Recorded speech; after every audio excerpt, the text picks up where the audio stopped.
The Algorithm of Summer. Chapter 1. Upload.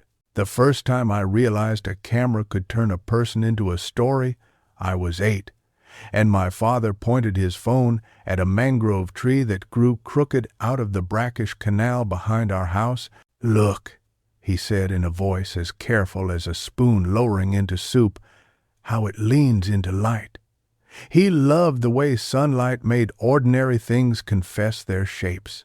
He filmed the tree, but what I remember is not the clip long since buried beneath years of photos and receipts, but the way his mouth tilted, the exact geometry of satisfaction.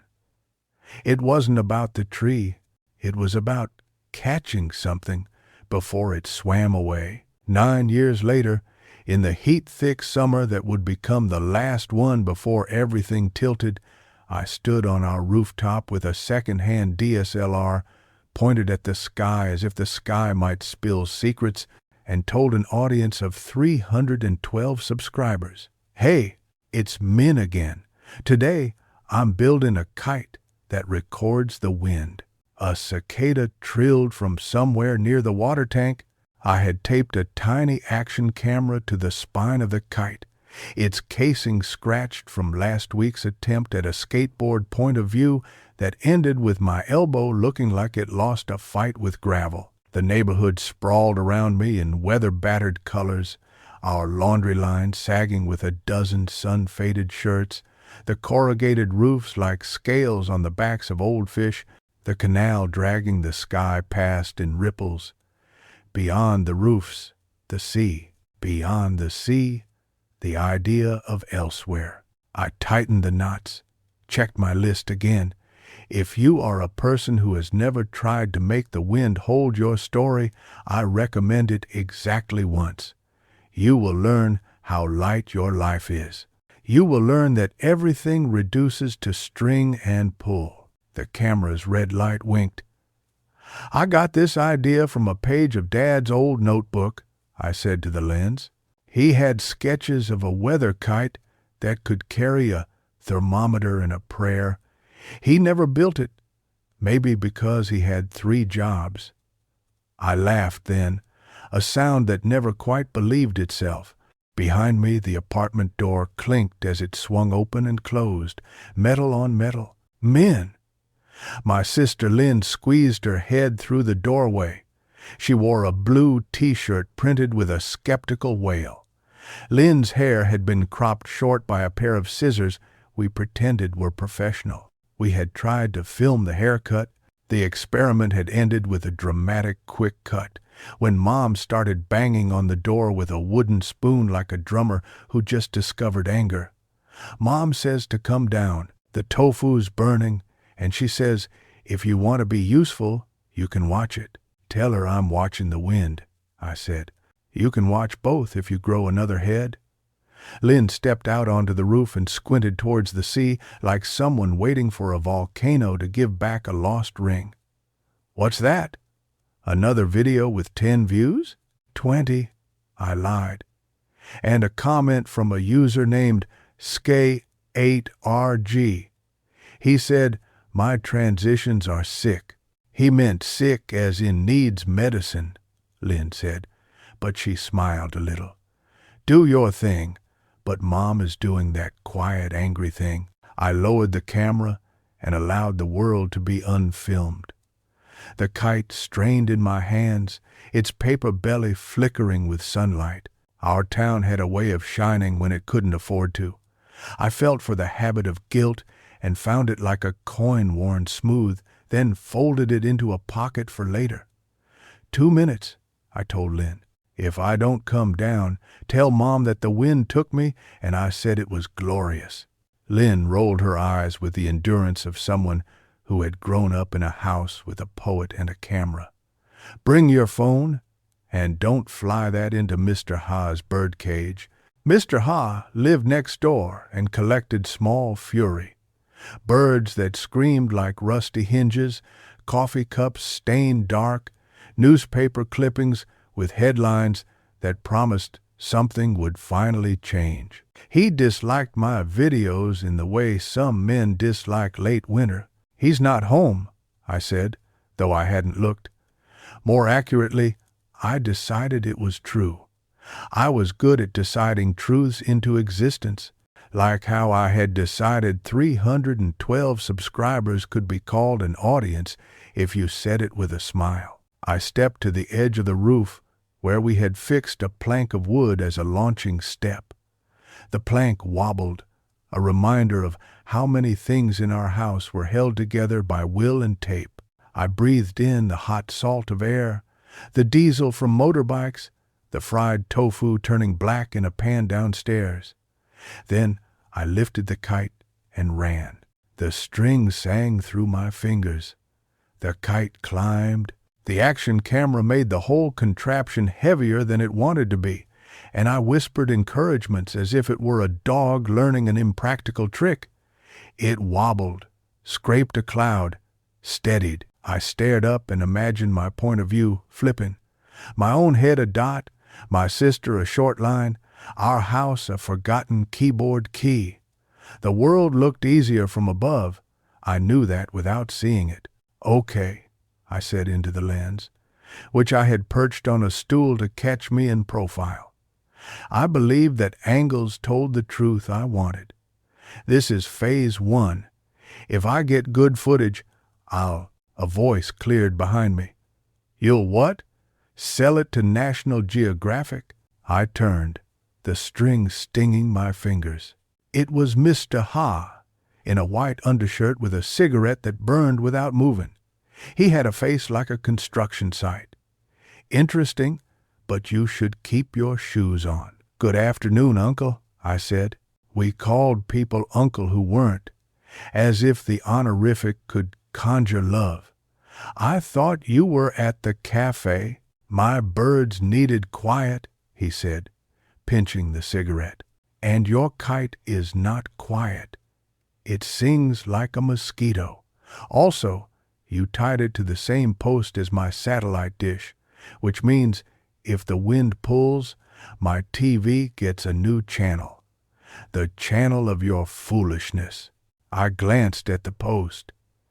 He was not wrong. I had tied the string in a hurry, looping it around the already burdened metal pole which once supported an antenna before it was snapped by last year's storm. "I can fix that." "You can fix a lot of things," he said, glancing at my camera. The word fix had history between us.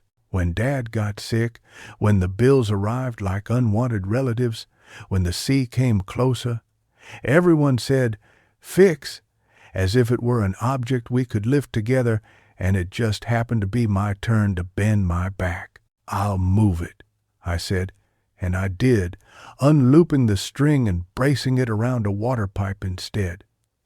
The kite shuddered, recovered. The string hummed like a mouth half open on a song. "Men!" Lynn again, now fully on the roof, holding the smoking pan with a towel the color of old lemons. "You are going to be the death of this tofu." "I have to land the kite," I said. "Give me 1 minute." "The tofu doesn't have a minute," Lynn said, but she put the pan down on the step and watched with me. The three of us, me, my sister, Mr. Ha, stood under a nervous triangle of paper and string. There are small congregations everywhere if you pay attention, the way neighbors gather beneath a storm's first drop, the way grief collects on stairwells. We were this kind of small congregation. The wind shifted, filling the kite's belly. It yawed left, then right, and then, for a brief miraculous instant, it steadied. In my body, something steadied too. The moment lasted 5 seconds, maybe 6. I measured it in relief. I reeled in the string, hands roughing against the fibers, a breath, then another, and then the line snagged. My weight shifted, the plank trembled, and my camera stool made a bid for freedom. It toppled with a sick certainty towards the edge of the roof. I lunged. Mr. Ha swore. Lynn reached for my elbow. I had time to think of my dad's notebook, of how he drew not just objects, but the little arrows of wind that moved them, always assuming the breath that animated the world, was kind. The stool banged the roof edge and toppled into space. From the alleyway below came a theatrical crash, like a cymbal thrown down a stairwell. A cat bolted. I froze, hands clenched around the kite string. The camera I used to film myself was an older model, but it had been earned, not given. The alley spat a shard of plastic. It winked in the sun like a tooth. "Ah," I said. Lynn stared over the edge, her mouth in a cartoon O. That's not fixable." "Nothing is fixable, only replaceable," Mr. Ha said gently, which was his closest form of kindness. "And even that only sometimes." I reeled in the kite like a fisherman who suspects the sea is empty. Downstairs, Mom shouted my name in a tone that promised company and consequences. Lynn squeezed my wrist. "You can use my phone," she said, very quietly. "Just for now." "I can't afford your phone," I said. "You can pay me in noodles." Lynn's face was set in the expression she wore when convincing herself the world could afford our family if we smiled hard enough. "Come on. The tofu has crossed from black to philosophy." "I'll clean the alley," I said to Mr. Ha. "Yes," he said, "and maybe clean the inside of your head while you're down there." I laughed to spite myself. There is this thing my brain does when disaster happens. It opens a window. Through the window comes a breeze, and the breeze has a camera in it, and it whispers, "This is a good scene." The breeze makes me feel worse and better all at once. After we gathered the broken plastic and apologized to the alley as if it were a person, after we salvaged the salvageable screws, after we ate what tofu could not bear to be called tofu anymore, Mom sat across from me at our small table and said, in the language of accounting and ache, "Your father left behind more than empty notebooks, Min." "I know," I said. I did not want to look at her. The clock above the fridge ticked like a polite bomb. "The hospital bill is on the fridge," she said, as if I didn't see it every time I fetched water. She had underlined the part with the amount, as if underlining could wrestle numbers. "Your scholarship covers the next term, but the rice is a different matter." She rubbed her eyes with the heel of her palm, smudging a line of flour across her cheek. There was a kind of anger in her hands lately, as if they had learned too many instruments. "I'm not saying don't make your videos. I'm saying find a way to make them matter. Money matter." "Mom," I said carefully, "I have monetization if I cross 1,000 subscribers and 4,000 watch hours. That's math I can do." I said it even though I felt like a person trying to make a bridge out of birds. "Then cross it." She reached across the table and touched my wrist, a gesture I wasn't prepared for. "Don't float, fly."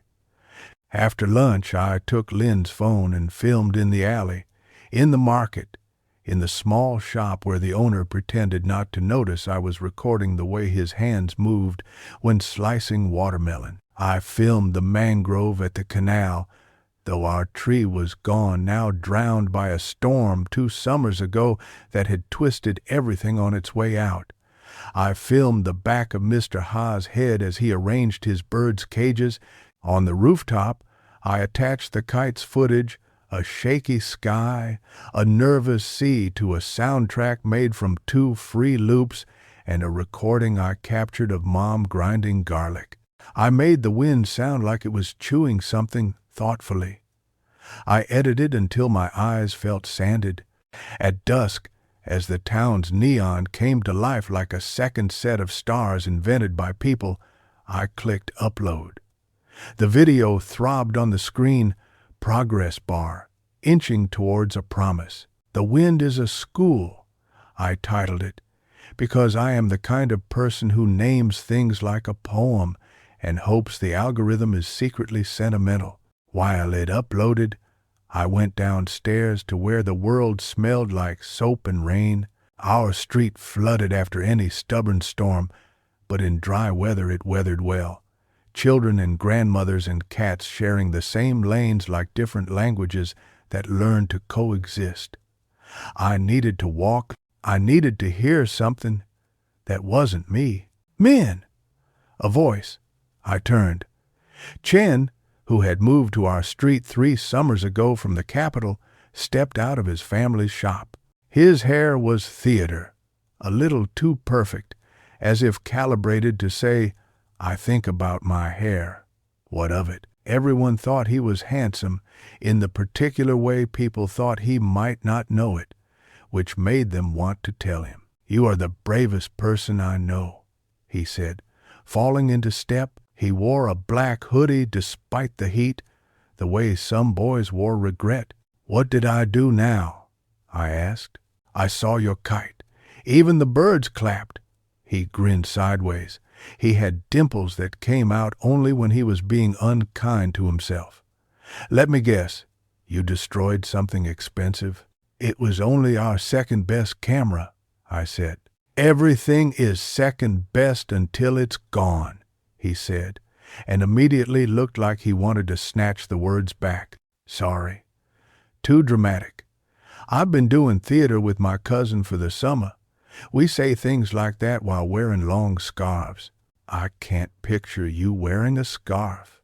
"I can picture me wearing your subscribers as a necklace," he said. "All 300 of them." 312, I said reflexively. "See? Very brave that you keep going. My audience is my uncle and one aunt who thinks the like button is a disease." He tilted his head, studying me. "Why do you do it?" "Because my dad loved electronics," I said, "and because I like collecting the world in frames, because sometimes when I'm filming, I'm not in my life, I'm near it." The words surprised me, as if they had been stored in my mouth waiting for someone other than myself to pull them out. And maybe because if enough people watch, there will be money, and that money could be turned into rice and receipts, and maybe into proof I am not just a story I am telling myself about who I might be. Chen's smile was softer. "When you say it like that, I remember something. My mom says, if you put your ear to a shell, you hear the ocean. My grandmother says, if you put your ear to a camera, you hear hunger." He shrugged. "Different generations, different metaphors." We walked past the school, past the temple that had lost its bell in a storm, past the mural of blue fish painted by the volunteer artists who came once a year to improve us or improve themselves. At the pier, the boats bobbed like punctuation. People who work the water do not always like being looked at, so I kept my eyes polite. "Are you going to leave?" Chen asked, letting the question fall casual, as if the words were pebbles he could kick into the water. "After school? Maybe." The idea of leaving hung on the air like a promise someone else made on my behalf. If I can get into a program, if there's money, if Mom doesn't need me to stay, if, the big ifs, Chen said, as if he knew them personally. "I think the world runs on ifs and tea, and sometimes rage." "I don't want to leave," I said, surprising myself again. "I do, but I also want to be here when the sea changes its mind." It me as peeled and not table see as us eyes." "It will," Chen said, looking out at the water's soft wickedness. "Every summer it looks higher, like it's studying us for a test." We turned back when the sky deepened into the color of old bruises. I checked my phone 3 times before we reached the corner and then felt stupid each time. I was looking for numbers, as if I could measure my life by digits. Back in our apartment, the upload had finished. The thumbnail I chose showed the kite holding a slice of sky like a mild theft. I posted the link to my channel.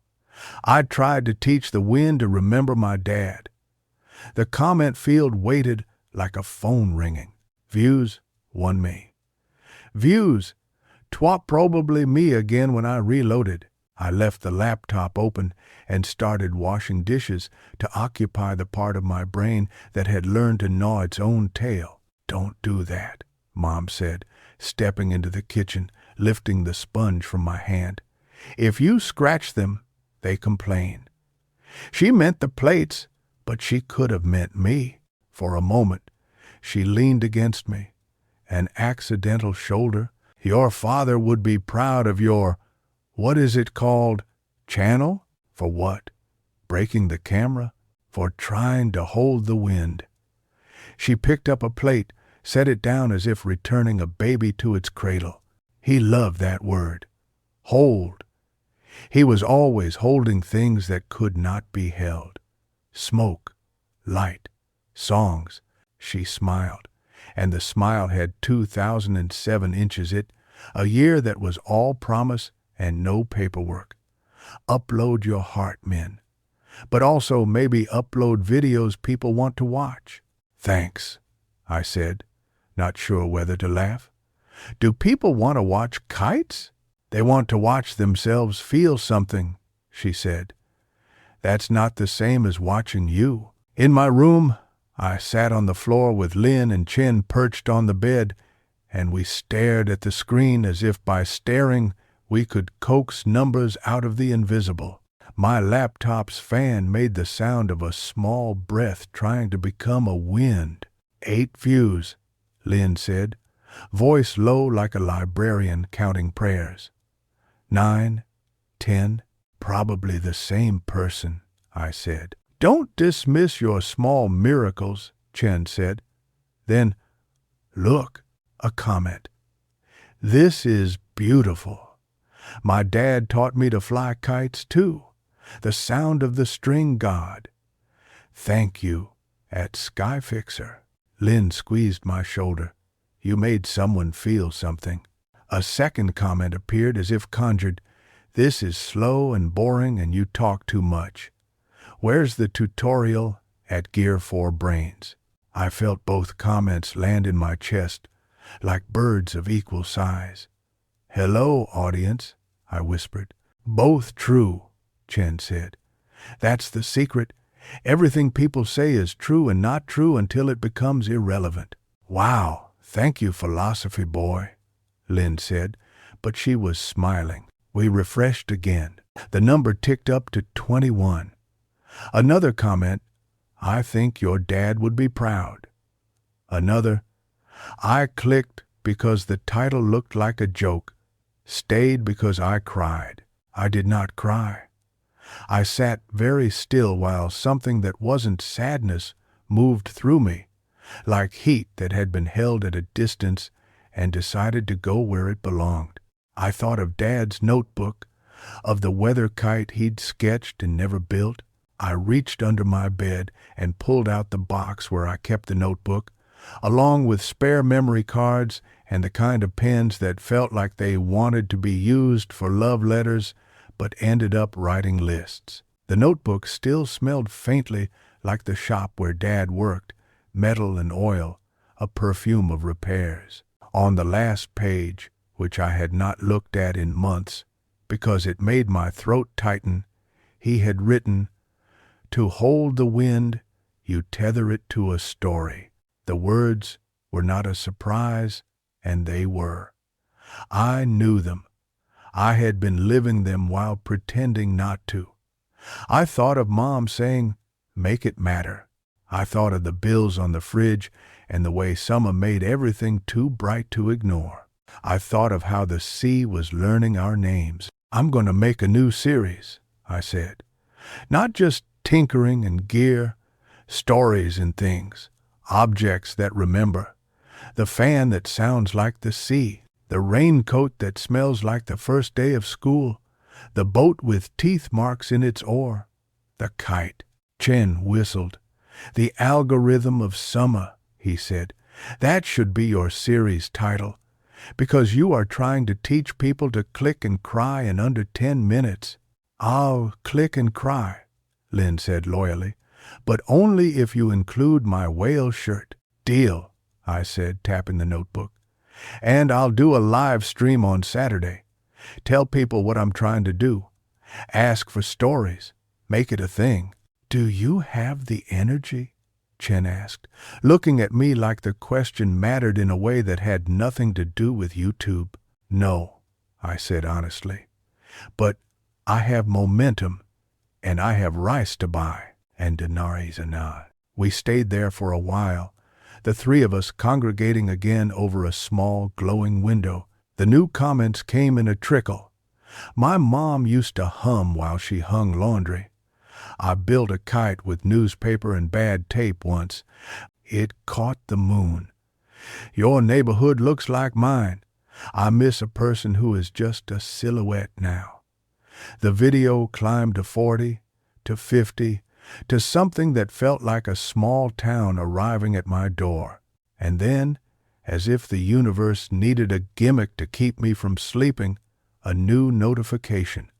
Someone named at Archive Afloat had donated $10 through a link I had put up months ago and never mentioned. The message with it read, "Make the next one. He wants you to." I stared. My body remembered a shape it had not made in some time, the shape of laughter that wasn't an apology. Lynn squealed like a kettle. Chen flung himself back on my bed and held a pillow to his face, as if joy were too loud. "Who is that?" Lynn asked. "No idea," I said, and did not add, "Maybe Dad." Because I am not the kind of person who believes in ghosts, unless they wear the name of a person I can still knock on. "It's enough for new tape," Chen said, "and tofu that can survive your art." It was past midnight when they left. Lynn to the next room where she pretended to study and actually wrote fan fiction. Chen to his family shop where his parents insisted on sleeping behind the counter to save on rent. I lay on my bed and stared at the ceiling and listened to the town breathe. Through the window, distant thunder made old promises. Before I slept, I checked the video one more time. 72 views. It felt like a small song. I thought of the stories I would collect, of the objects that would become doors. I thought of the way people are just bags of weather with names, and I thought of Dad's careful mouth when he filmed light, and of Mom's hands, angry with love, smoothing a plate's surface like a blessing. And I thought of the wind, which had no reason to remember us unless we gave it one. So I opened my notebook and wrote episode ideas. The fan that sounds like the sea, find the woman who calls it my storm keeper. The pocket knife from the fishing boat with the teeth marks. Why? The teacher's bell that went missing before the storm. Who hears it at night? The postcard from Da Nang that arrives every year without an address. The mangrove that refuses to die. Underneath, without meaning to, I added, how to fly without pretending not to fall. The next morning, Lynn and I fought over who got to use the bathroom first, the kind of argument that feels important until you realize the world is catching fire elsewhere. I ate burnt toast like a penance. Mom didn't say anything about my late bedtime. She only handed me a list that included fish sauce and flu medicine, and bring back change. I tucked it into my pocket. On the way to school, I filmed the market waking up, the aunties negotiating with a grace that would have humbled diplomats, the man with the cart of green mangoes announcing his inventory as if it were a poem. Sour, sour, sweet, very sweet, sweetest of all. At school, Son leaned over my desk just before homeroom and said, "My grandma cried watching your video. She had hair like a curtain used generously, hiding her expressions inside like contraband. She said the strings sounded like our old house." "Before, tell her I'm sorry," I said. "She wants you to come for tea." Son's face softened into something that wasn't quite a dare, and to look at a clock. A clock? A stubborn one. It stopped on the day her husband went to sea and didn't come back. Her fingers worried the strap of her bag. It's in a drawer. She says she doesn't want to know what it sounds like. I can come, I said, and felt the now familiar click of an idea finding its bone. After classes, after an algebra quiz in which the numbers argued with one another so fiercely that I decided to let them be, after a lecture in history about rivers choosing new paths like children choosing friends, I met Son by the gate. We walked along the narrow streets to her building, the kind with a stairwell that smelled like noodles and damp shoes. Her grandmother's apartment was a museum of persistence, calendars frozen in past years, a bamboo plant older than my sister, a wall of framed photos where the people wore their sorrow like a quiet earring. The clock was in a drawer, just where Son said. It was small, brass, hand-wound. It looked embarrassed to be seen. I asked if we could put it on the table. Son's grandmother nodded without looking at me. She was watching the light on the floor, like a cat bets on a patch of Sunday. I recorded the clock without turning it on. I recorded the sound it didn't make. Son's grandmother told us about the last day she'd heard it, how the rain had been delicate, how her husband had said he would return before the soup boiled. He had been a man who underestimated soup and the sea. I filmed her hands moving while she spoke, the way they remembered their own choreography. Later I would cut the footage so that the clock's face filled the screen, and I would lay her voice over the silence like lace. But first, I had to put the story back where it belonged. Should we wind it? I asked. She looked at me like a person who has learned to fold herself around an empty. Then she nodded. I took the small key and turned. The clock made a sound that did not belong to grief. It belonged to metal and patience. It ticked. Son closed her eyes, as if the room had become too bright. Her grandmother nodded again, once, this time at the air. We all listened, outside. The afternoon thunder rehearsed again. I filmed the window and what lay beyond. Laundry, sky, a bird that couldn't decide whether to be in the shot. When I got home, I laid the footage on my timeline and made the clock talk to the wind and the kite and my father and a plate of tofu that had suffered for my art. That night, I uploaded episode 2. This time, I titled it with a question, "What does time sound like when it stops?" I added Son's grandmother's voice and a shot of my rooftop's edge where the camera had learned gravity the day before. I asked viewers to send me their objects.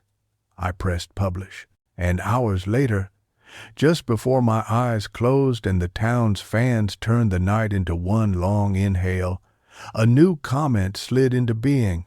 Not a donation this time, but a suggestion wearing the clothes of a dare. If you want a story that moves people, there's a boy south of the pier who builds boats from plastic and leftover prayers. He keeps one for someone he's waiting for. Ask him about the 4th boat at Archive Afloat. I stared at the comment until the words burred. The 4th boat hummed in my mind like a string. The wind lifted its head as if it had heard its name. I reached for the notebook and wrote, "4th boat who? Why?" And then I fell asleep with the words gripped in my hand like a string I didn't know how to let go. The night breathing around me, the sea turning in its sleep, getting ready for its next sentence. Chapter 2. Stream. The message about the 4th boat sat in my notifications like a coin no one had claimed. When morning slid its shoulder through my curtain, I flipped my notebook open and rubbed the crease where I'd fallen asleep on it. 4th boat who? Why? It felt like a sentence missing its verb, the kind of mystery that made you fill in the blank with yourself. I brewed instant coffee in a cracked mug and added condensed milk, until it was the color of a story your aunt tells you with a conspiratorial wink. Mom had left early to help at my aunt's food stall by the bus depot. Lynn was still face planted into her pillow, her whale shirt half twisted, the beast frowning at the ceiling. I almost filmed her, then didn't. Some things belong to us unuploaded. On my way to school, I detoured toward the pier like someone going to check if their shadow had wandered off. The air smelled like salt and fish and an argument that hadn't been resolved. Near the south side, where the concrete surrendered to packed sand dusted with bottle shards, I saw him. He was kneeling by a half-built boat made from scavenged plastic and discarded planks. The hull was a collage of detergent blues, rice sack whites, the bold red of a soda logo that had traveled farther than most men I knew. He'd sealed seams with melted bags pressed smooth by a flat rock. From a distance, the vessel looked like a stubborn bird learning to exist. He had the kind of face that made you think he'd already forgiven the world for something it hadn't confessed yet.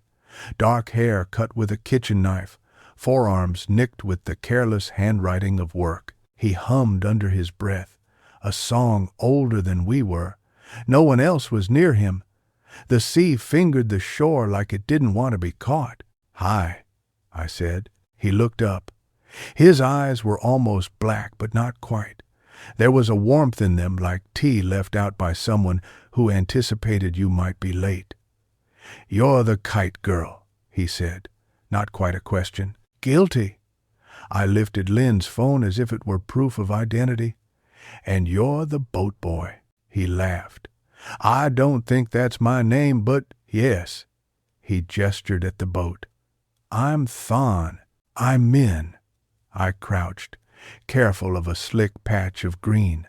Up close, the craft was more precise than it looked from far away. The knots were clean, the seams patient.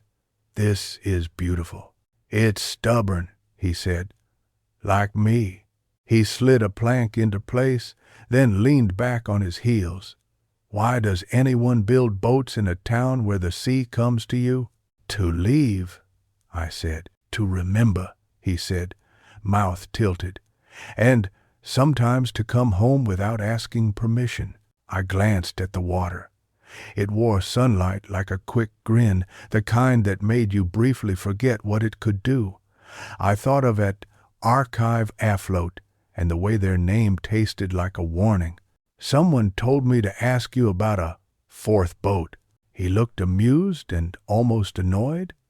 "People love numbers. They make grief feel like math." He wiped his hands on his shorts. "First boat was for my brother. Second for my mother who wanted to see the far island and never did. Third because I couldn't help myself."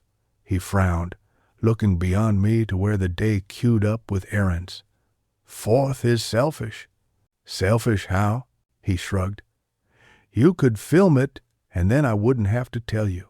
"I don't need to film everything." The sentence came out defensively and also true. "But sometimes filming is how I listen." "You can film," he said after a heartbeat, "but only if you help and is nigh." So I helped, the way you help, by handing tools you don't know the names of and asking the kind of questions that make someone talk about what they wouldn't have otherwise. He told me his father had left when he was 7 and returned every 5th or 6th year with a different excuse folded into his pocket like a receipt. He told me the sea moved their roof a few summers ago, and they'd never quite convinced it to sit straight again. He told me his brother had always been the one to stand on rocks, like a statue of a boy who believed rocks were permanent. "And the fourth boat?" I asked gently, filming the flip of his wrist as he cinched a tie. "For a promise I made and didn't keep," he said, staring at the knot as if it might forgive him. "There was a girl. Before her family left for the city, we said we'd build a boat together, something ridiculous, something that shouldn't float but would, a plastic miracle. She left, and I started making these like a joke that kept turning into a prayer. Deep down, I kept the fourth for her, if she came back. He paused, then added lightly, the way people add weight to a thing to see if it sinks.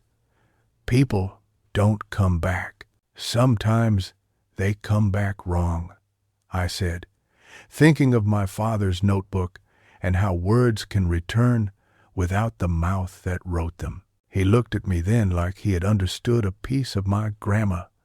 Or you change while you're waiting, so when they come back, they can't find the you they left. The wind lifted a piece of a rice sack and clapped it once against the hull like a congratulation. I filmed and didn't talk for a minute. I'd learned that silence doesn't ruin every scene. Sometimes it teaches it to breathe.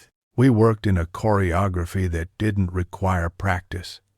My camera caught his voice when he forgot the lens was there and the smell of the sea when the film had no nose. He told me a story about the night of the biggest storm in our town's recent gossip, how he tied his house to a mango tree and then the tree to a pipe and the pipe to a stubbornness he called his.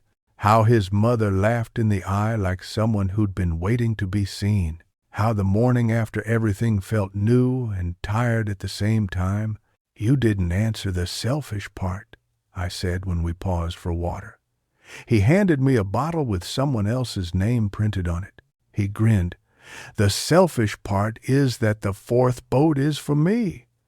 To practice leaving without leaving anyone else behind on purpose.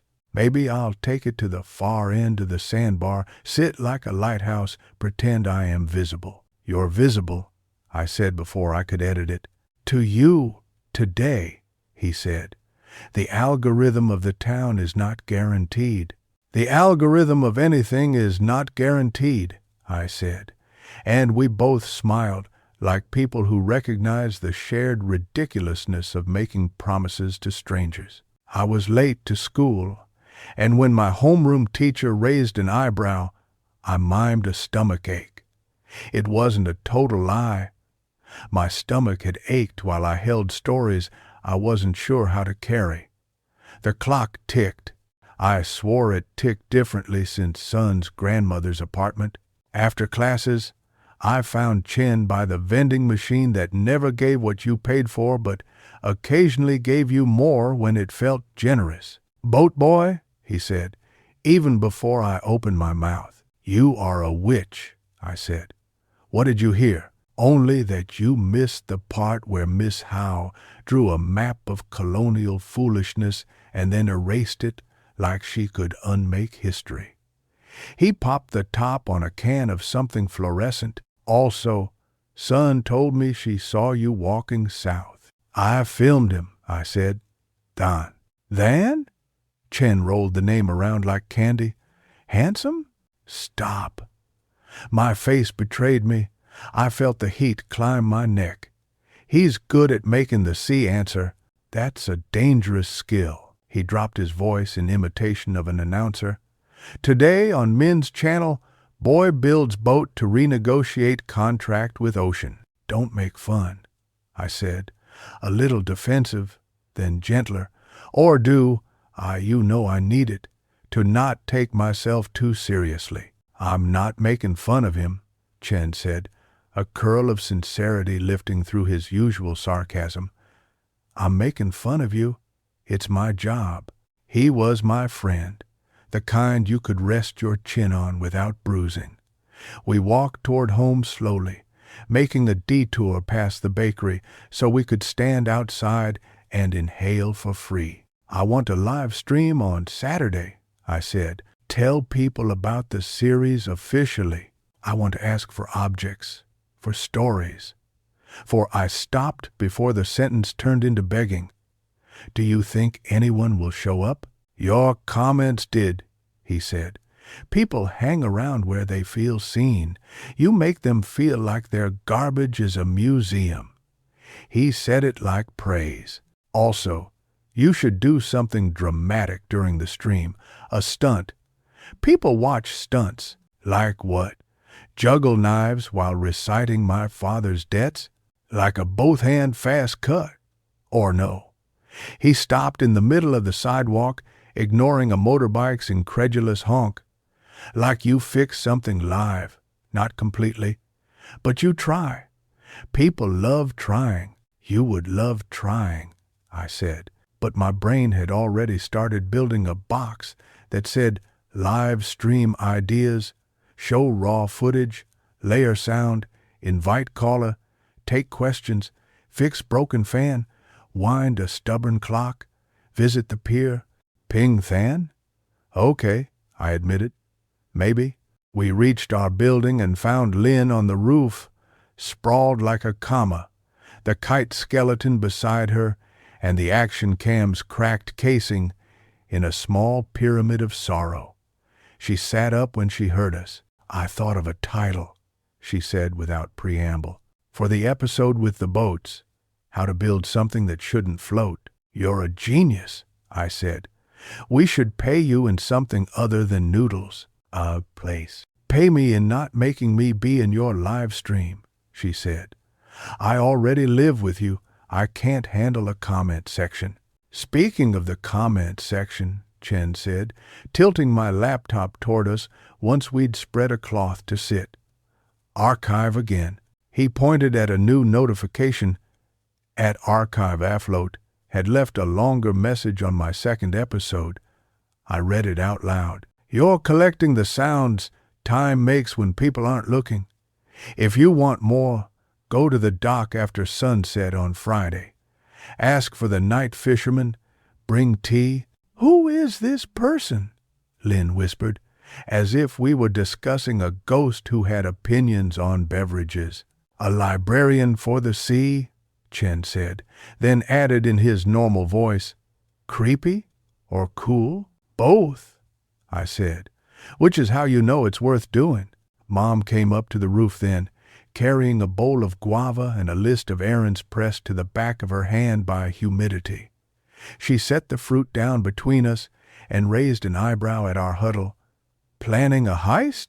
A live stream, I said, like a person who wanted to be proud and was mostly anxious. On Saturday. Do I need to wear makeup? She asked deadpan, and we all laughed a little too loudly. You don't have to be in it, I said, unless you want to. I thought I'd talk about Dad and the new series, and I stopped again, words bumping into the place inside me where caution sat like a careful cat, and I might ask for help. Mom nodded slowly. Ask the right way, she said. Make it about what you're making, not about what's missing. She sat with us a minute, looking at the sea in the kind of silence that makes a whole conversation. Your father wasn't good at asking, she added eventually. He thought everything had to be earned in sweat. I think sometimes you can earn with honesty, too. Friday night, I did what Archive suggested.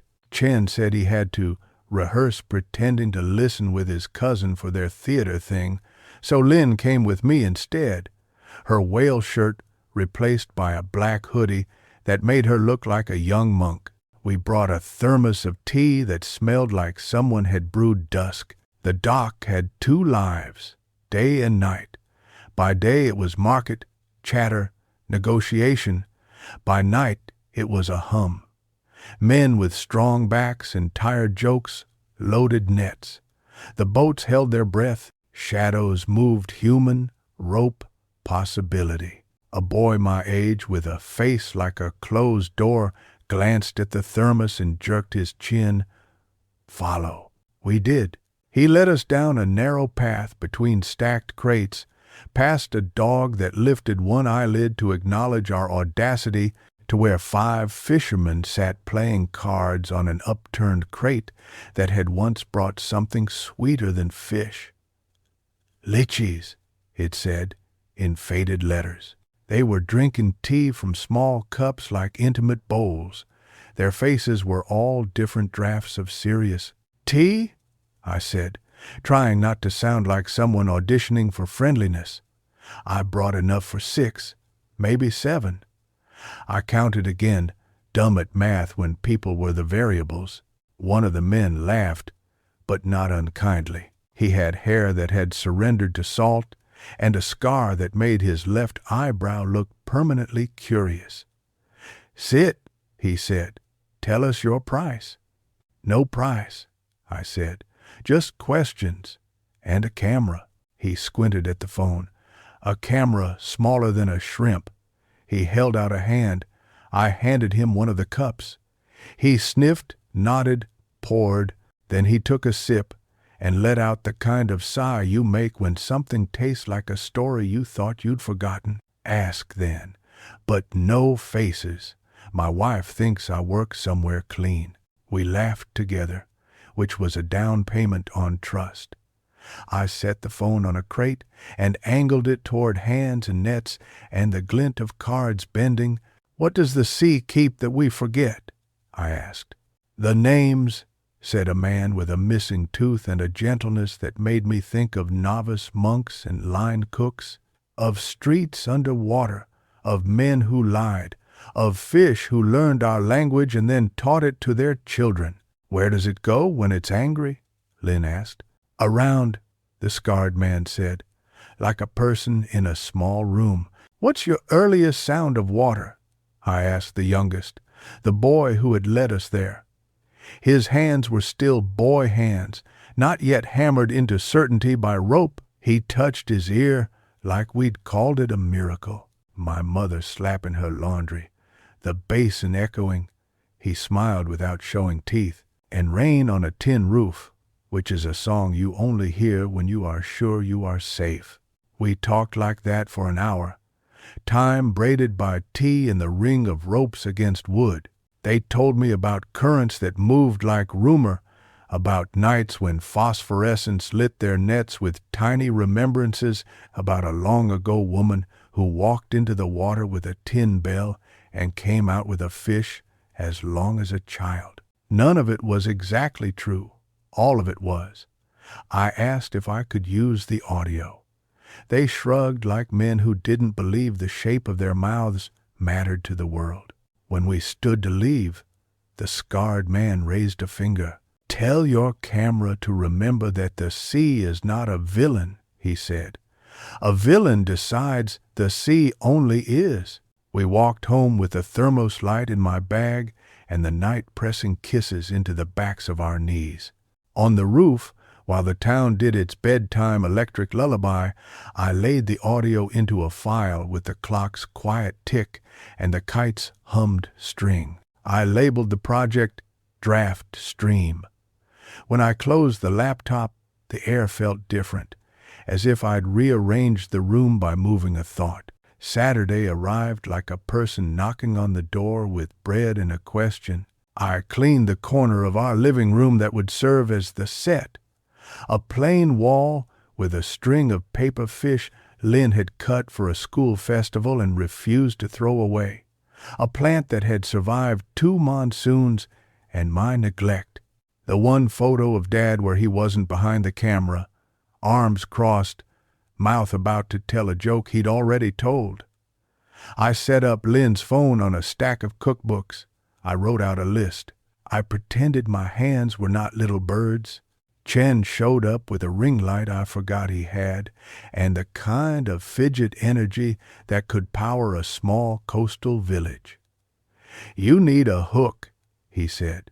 30 seconds in, you tell them why they should stay, hold a clock, or," he picked up the notebook and flipped, "read your father's sentence." "Is that too much?" I said. "All art is too much," Mom said from the kitchen, where she had aligned plates like a squadron of small moons. "Or not enough. Better to aim wrong than not aim." She stuck her head out. "And don't slouch." At 5 minutes to go, the number on the waiting screen read 12. At 3 minutes, 20. At 1 minute, 29. "If we hit 30, I believe in destiny," Chen announced. We hit 34 by the time I pressed go live. The little red dot blinked with a patience I did not possess. I smiled at the lens like I knew what I was doing. Hey, I said, it's Min. Welcome to the algorithm of summer. Oh Lord. I held up Dad's notebook, its brown cover soft from thumbs. My father wrote, "To hold the wind, you tether it to a story." I'm trying to do that, not just with wind, with clocks, with boats, with whatever we hold until it teaches us how to be a person. I kept my voice steady, like a ladder you believe in. Comments wobbled up the side of the screen like soap bubbles. Hi from Da Nang. Saw the kite video. My grandma used to say the same thing about wind. What camera do you use? Your plant is dying low. Don't be mean, no, it's fine. Honest plant reviews. 34 became 52. The pressure in my throat loosened, then tightened again. I introduced the series, showed a clip of the clock's silence, a peek at Than's boat, a sliver of the fisherman's tea-slow music. I said I wanted to make 5 more over the summer. I said I needed objects and stories. I said if people wanted to support, I had a link, but that comments were a kind of money too. Okay, I said, looking at the list. Let's fix something live. I had borrowed the squeaky fan from our neighbor whose baby treated heat like a personal betrayal. It had died last week, and her husband had sighed like someone who had already failed. I set the fan on the table and angled the camera down. Lynn held a flashlight like we were digging for treasure. Chen read comments out loud in a dramatic stage whisper. You got this. This is so soothing. I once fixed a radio by hitting it. Try that. Don't hit it. I unscrewed the back with hyper-careful hands that knew the budget of our home in bolts and soap. I showed the blade, the belt, the small undead heart of a motor. I checked the wiring. I removed a sheriff's badge of dust from the bearings. I worked the shaft until it spun with a whisper of promise. I plugged it in, breathed, pressed the switch. Nothing. Try again, said someone named at Mango Engineer. Another, check the fuse. Another, the belt might be loose. Our living room had become a room full of mechanics and cousins. I checked the fuse. I tightened the belt with a smile that was actually a prayer. I pressed the switch again. The fan hesitated, then started, reluctantly at first, then, like it remembered it liked air. The comments tumbled. Yes, I felt that. This is better than any reality show. The plant is clapping. Bless that baby. This is weirdly intimate. The number climbed to 90, then 100, then 115. I felt a small fizz in my chest. Mom poked her head in and gave me 2 thumbs up and the look she reserved for when we ate from one pot. Okay, I said once we'd calmed the fan and my heartbeat.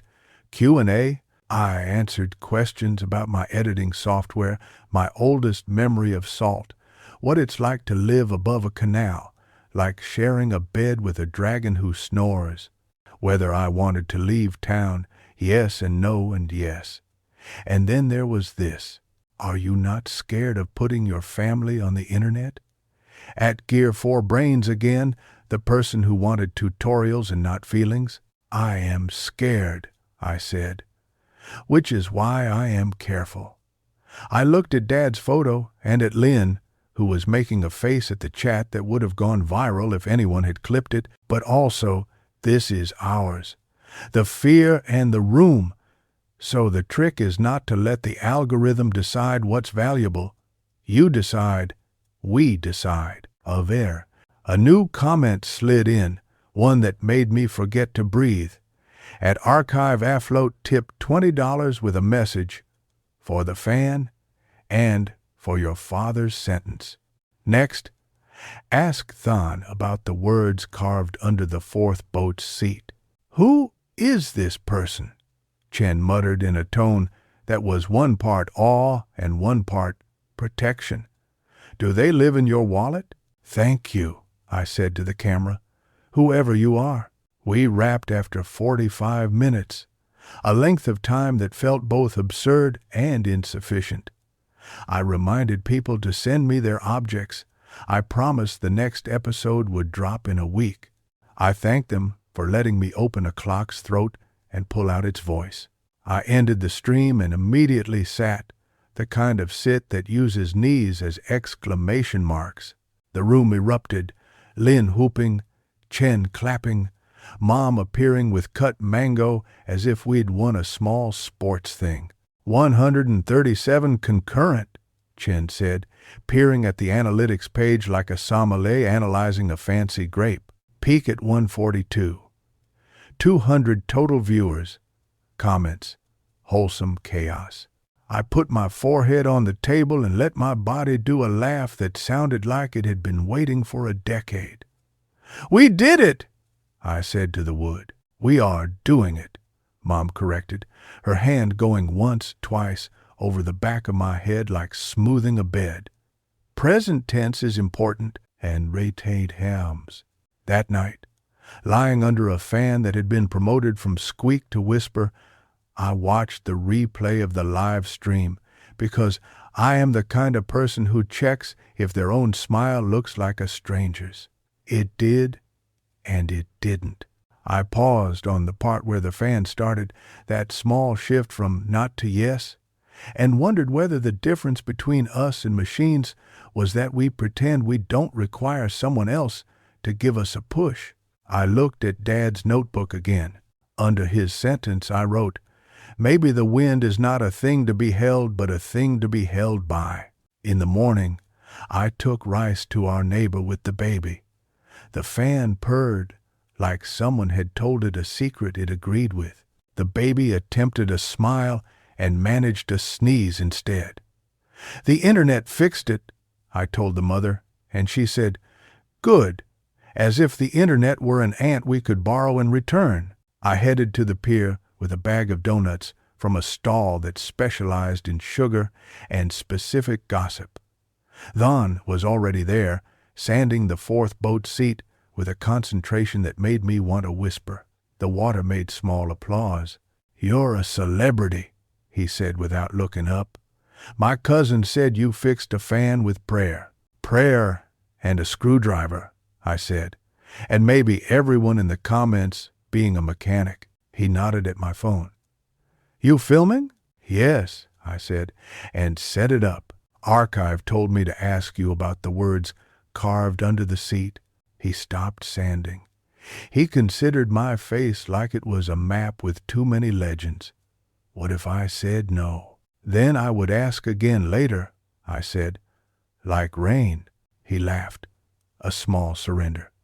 "Okay," he said, and turned the seat upside down. The underside held a line carved with a knife and revisited with patience. A sentence in our language that translated to the kind of thing you normally only say in songs. I traced it with my eyes and felt my chest make a shape I recognized from my own scribbles. It read, "There are two kinds of leaving, the kind where you carry the house and the kind where you become it." I swallowed. "You wrote that?" "She did," he said, and the pronoun had history. Before she left, he touched the words like greeting a scar. We were kids and stupid in the honest way. We thought we could invent saying goodbye. "What happened?" "She left," he said. I stayed. The sea kept making mornings.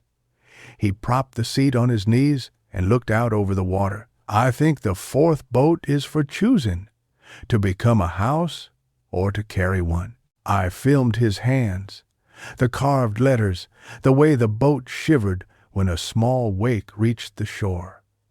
I imagined that girl carving the sentence with a knife borrowed and a breath held. I imagined Than reading it in the dark when the wind pretended to be news.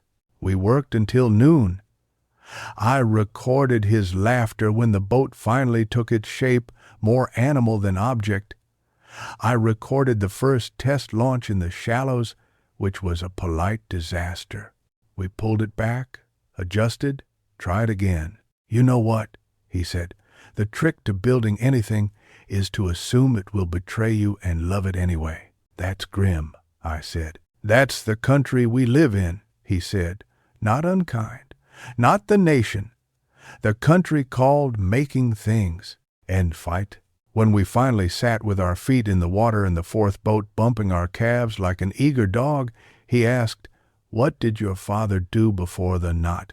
"He fixed things," I said, "and took long detours to show us birds he pretended were exotic, and made videos of light, and wrote sentences that made me want to live in a poem and a grocery list at once." "Do you miss him every day?" he asked. "No," I said honestly. "Some days I miss him like a country. Some days like a gum wrapper you didn't realize you were saving. Some days I don't. Those days scare me and also feel like permission." "That's fair," he said. "Some days I miss my brother like a roof. Some days like a pebble you discover at the bottom of your shoe." He smiled with one corner of his mouth. "Some days I miss the person I thought I would be more than any person." I looked at him and at the horizon that refused to stay still. "I think the algorithm of summer is the things we think we are tested by heat," I said, "and by the number of times the sea knocks." "That's too long," he said, "but accurate." When I got home, I opened all the files and laid them in a timeline that turned into a map. Than's boat, the fisherman's tea, the clock's breath, the fan's resurrection, Dad's sentence, son's grandmother's hands, Mr. Ka's birds complaining they weren't invited, the sound of the alley, the taste of donuts when you're happy. I cut, I layered. I was a person excavating a city with a spoon. The views on the first 2 episodes had crept up in the days since the stream. Slow but stubborn. The algorithm patted my head and gave me nothing and everything. Every now and then a message from someone who'd never seen our town's teeth would arrive. "I'm in Idaho." My clock stopped too. "I'm in Cebu and I cried in a taxi because of your kite." I am nobody in particular, but for 3 minutes I remembered my father's laugh. I am somebody who no one thinks is a person now, but this made me feel like one, and a place. And then, on a Tuesday that felt like a Wednesday, my school announced a summer video contest sponsored by a local tech company that wanted goodwill and had money. The prize was one of those cameras I only looked at in store windows like they were churches. It came with a small grant, enough to pay down the hospital bill until the numbers stopped staring us down like untrained soldiers. The theme was bridges. Everyone groaned because they wanted freedom or food, but I felt this is the only word for it, a click, not of a mouse, of bone. After dinner, I told Mom. She washed her hands and didn't dry them, and took my face in her wet palms as if I were the plant. "You will win," she said. "You have to say that," I said, my throat doing the small, angry version of hope. "You're my mother." "No," she said. "Sometimes mothers say, 'Go to bed.' Sometimes they say, 'You will win.'" I went to the roof and lay on my back and watched a satellite inch across a dark that felt borrowed. Lynn lay next to me. "If you win," she said, "please don't become unbearable." "I am already unbearable," I said. "True," she sighed, loud enough the birds might file a complaint. "Do you think Dad can see us?" "I don't know." The honesty felt like a small cruelty, but also like a candle. "But I think he would like the way the wind smells tonight, and he would be happy we learned to make it part of our work." We listened. A motorbike on the street below coughed like an old man. Someone laughed the way you do when you think you're alone and you're not. The canal made the sound of someone turning in their sleep. A boat named after a person bumped the pier in absent affection. The next morning, I messaged Thon. Bridge? He replied. Boats are bridges that don't care about land. What do you need? I wrote. A fourth boat that maybe wasn't selfish after all. He sent back a laughing emoji and then, come by after lunch. I went. We talked about bridges that were stories, and stories that were boats, and boats that were vows. We painted the hull with words from the fisherman, from Son's grandmother, from Dad's notebook. We invited kids from the alley to slap paint with intentions. We built a fake bridge out of fish crates and filmed people crossing it like a dance move. We convinced Mr. Ha to let his birds be a chorus, and he said no, and then yes, in the way that meant he had always wanted to be asked. We worked until our hands understood that the difference between a boat and a bridge is whether it waits or moves. On the day we filmed the last shot of launch at dawn, the fourth boat easing into a small, honest water, I stood on the sand with Chen, who had agreed to hold the boom mic he'd fashioned from a broom and a good intention. You're different, he said. Because of Thon? He added quickly, and I almost laughed. Because of doing, I said. Because of asking. Because I looked at the water, which had decided to be merciful for the moment. Because I feel like I'm building a thing that won't vanish when the page refreshes. He bumped his shoulder into mine. A bridge, he said, or a house, or both. We watched as Thon climbed into the fourth boat.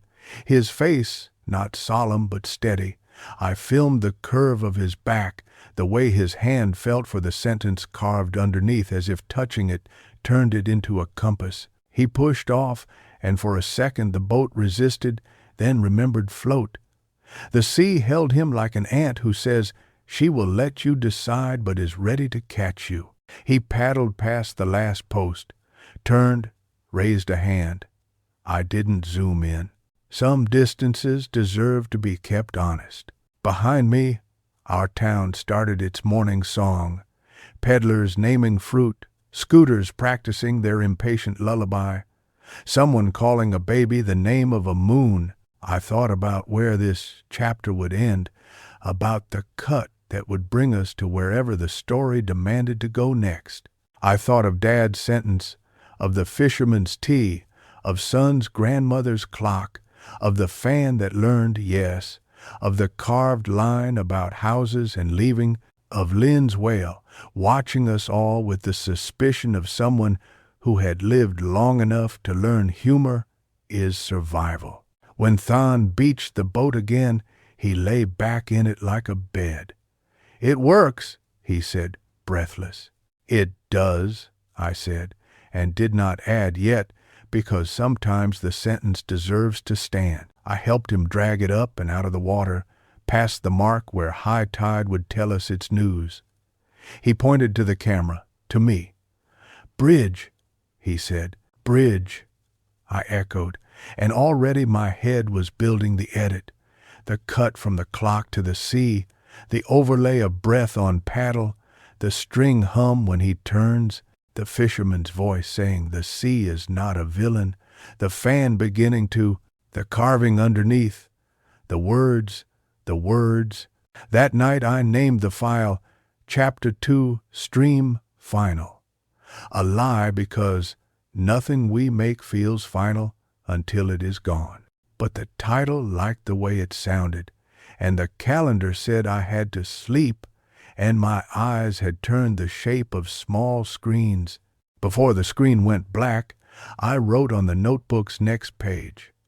To hold the wind, tether it to a story.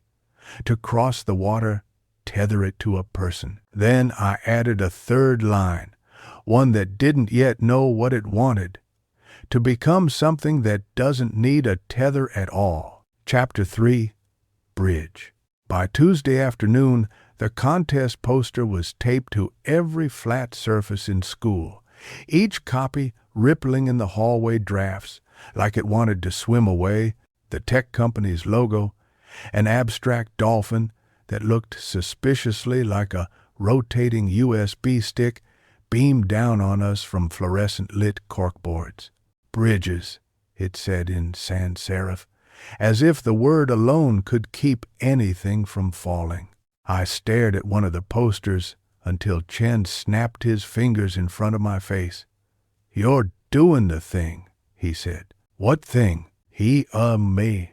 The thing where you imagine the judges as actual bridges and then wonder what kind of shoes they wear. He tugged my backpack strap. "Let's skip last period and get the pier shot before the light quits on us."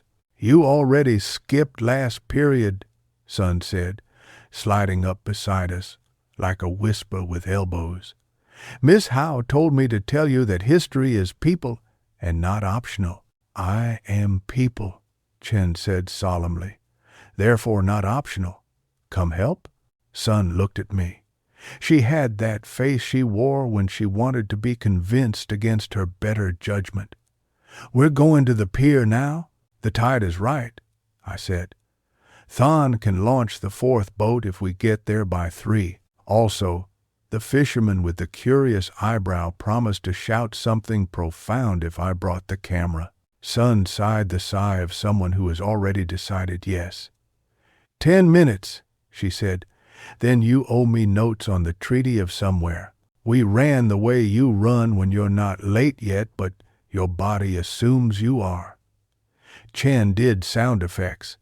Sun shushed him and then laughed, a sound that unknotted something in my chest. At the south side of the pier, Than was where he always was, in work clothes that looked like they'd been told there was a party and chose to come anyway.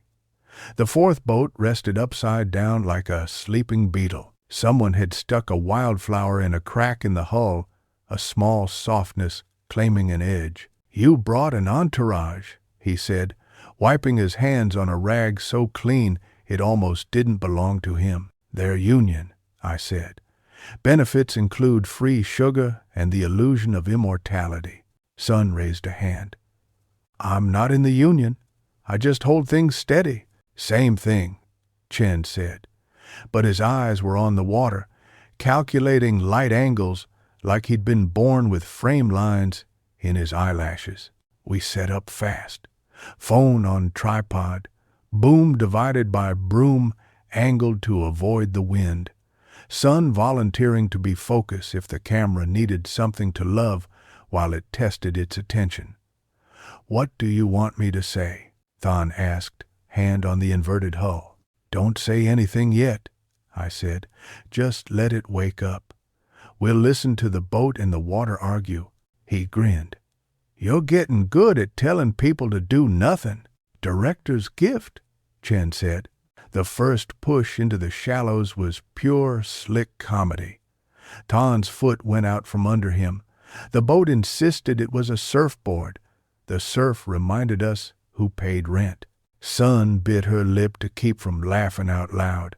I didn't bother, the sound spilling out of me like an apology. Thon laughed with us, not at us at the world. The second push held. The fourth boat shrugged and then admitted it could float. Thon climbed in with the grace of someone who'd rehearsed in his sleep and paddled with short strokes like punctuation. "Okay," I whispered to the phone without meaning to, as if it needed my permission to see. Behind us, a tourist couple watched with the cautious awe reserved for local rituals they didn't understand. The woman tucked her hair behind one ear and said something in a language that made me think of metal and rain. The man nodded as if to say, "Yes, I see that it's a boat you do not need to translate." That was the magic of a boat. No translation required. "Bridge," Thon said, almost to himself, when he reached the line of posts that marked the safe edge of the day. He touched the underside of the seat where the sentence she had carved lived. It was a private gesture that, because I filmed it, became public. I did not know how to feel about that and knew I would address it later in an edit where I could pretend intention could fix ethics. We got the shot. The low glide, the paddles drip, the gull that swooped through frame like it wanted to sign its name on the scene. We got the fisherman's quiet holler, "Hey, sea, talk nice," and the way the water answered in sarcasm. We got the way the light leaned its length over everything, turning the ordinary briefly gold. "Okay," I said when the boat's nose slid to sand. "Okay, Rand." And Apri. "Okay," Than agreed, breath a little sawed. Son handed him the rag. "You look like a hero who cleans up after their own story," she said. It sounded like her version of a compliment. "I'm a villain who dabs," he said. Same difference. We packed up.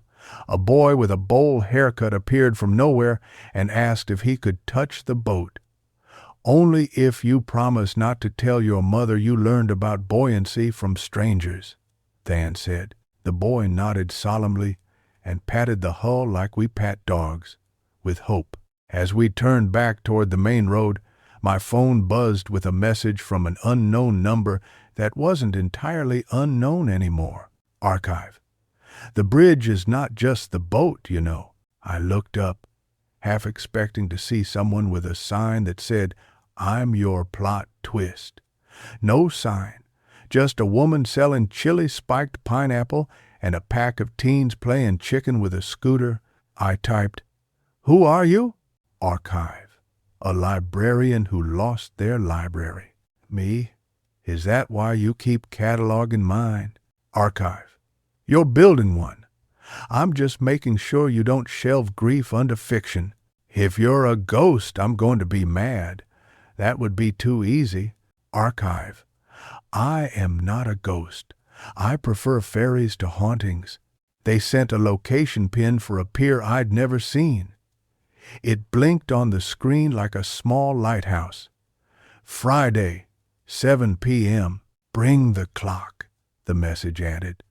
My heart did a little full-body nod that I tried to disguise as adjusting my backpack strap. "You okay?" Chen asked, watching my face like he'd been asked to read it out loud. "Archive being archive," I said, which was both nothing and everything. "They want me to bring the clock to a place I haven't been." "Tell me you're not going alone," Son said. "I am not going alone," I said, lying with the love of someone who enjoys making decisions before telling their friends. "I'll bring my caution." "Bring me," Chen said. "Bring both of us," Son corrected. "And your mother, and the entire Fishermen's Union. Maybe the town can come," I said. "We can make it a parade." But I nodded in the serious way that says, I will be less stupid than this book requires. At home, the hospital bill on the fridge wore its underline like a lipstick smear. Mom had circled a new number, a discount negotiable, because my aunt knew a woman whose son played badminton with a man who counted. I felt relief and rage in equal spoonfuls. "We can do this," Mom said, strong as if she were teaching words how to stand. "But the sooner you pay something, the less the interest practices its multiplication tables." "I know," I said. Numbers had always been my enemy except in framing rates and subscriber counts and watch hours. Maybe I just disliked numbers that refused to become narrative. The contest could cover half. "And your video's the other half," Mom said, and didn't say what both of us thought. We would still be short. Her shoulders were tired in a language the world didn't translate. She took my face in her hands and pressed her forehead to mine for 3 seconds, exactly the amount of time it takes to transfer a small courage. I edited that night until the boat's knock against sand became a heartbeat. I cut the fisherman's line into a refrain. I layered the clock's breath under the paddling like a metronome. At 2 a.m., the time when loneliness pretends it is objectivity, I re-watched the part where Than touches the carved sentence and moved the clip 5 frames earlier so it would feel like a discovery rather than a pose. I texted him to ask if he wanted that moment in. He wrote back fast for the hour. If you think it helps the bridge, yes, it did. Or I told myself it did. That's the way of editing. You become a god of inches and lies. The video went up on Wednesday. I titled it Bridge 1, Boats and Other Ways Across. The thumbnail was two hands touching the same paddle from either side. I only noticed after uploading that the hands looked like Dad's and mine. The comments did what comments do. I didn't know plastic could be poetry. Your friend is cute, please. Don't tell him I said that. My father was a fisherman. I miss him like a roof. I used to build bridges out of books. Is this the same town where the mangrove tree is crooked? Mine is crooked too. The view count was slow, then sudden, then slow again. Like it had learned how to copy the tide. At Archive Afloat commented, "Shelve this under ways not to drown," and sent $5 with an emoji that looked like a boat trying to be a smile. The little red analytics line grew a tiny hill. I let myself look at it twice, then forced my eyes back to the long plan. On Thursday, while filming B-roll of the alley's usual argument about cucumbers, I got recognized by a kid in a sand-yellow uniform. "You're the clock girl," she said, then immediately looked like she regretted naming me that. "I am," I said, and made my mouth into the shape of kindness. "I also know how to buy fish sauce." "My aunt's fan broke," she blurted. She cried. We do not cry at fans, but it was so hot. Her voice was not embarrassed, so much as tired of being hot. "Bring it to our roof," I said. "We will perform surgery." I wrote my number on her wrist in sunscreen so her aunt wouldn't scold her for ink. She grinned like a person who has just been told a thing could be less broken. That night, I tried to figure out why bringing the clock to Archive's pin gnawed at me. It was just a place, but it wasn't. 2 blocks from the Pin Pier was an empty lot where a house had washed away 3 summers before. I had filmed it once, then deleted the footage because the sound of a woman and her daughter explaining how a house leaves had felt like theft when the audience was only me. Lynn found me staring at the lot on my phone. "What's there?" she asked. "That isn't there?" "I am trying to decide if I'm brave or stupid." "You're always both," she said cheerfully. "But if you're going, I'm bringing the whale." "The whale is a shirt, not a bodyguard." "Whales sing," she said. "They count as security." She sobered a little, seeing the actual worry under my joke. "We'll go with you, men. I'll tell Mom. She'll pretend not to worry while worrying in a more organized fashion." Friday came as if the calendar owed it to us.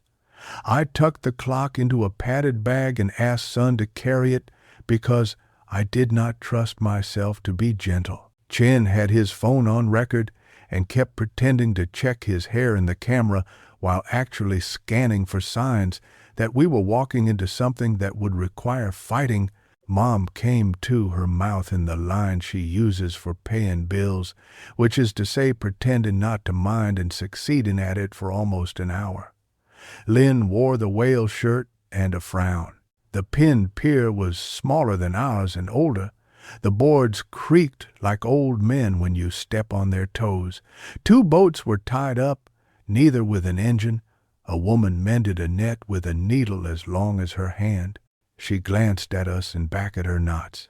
A man who might have been her husband whistled a song that made me think of storms that arrived well-behaved and left having learned cursing. We waited.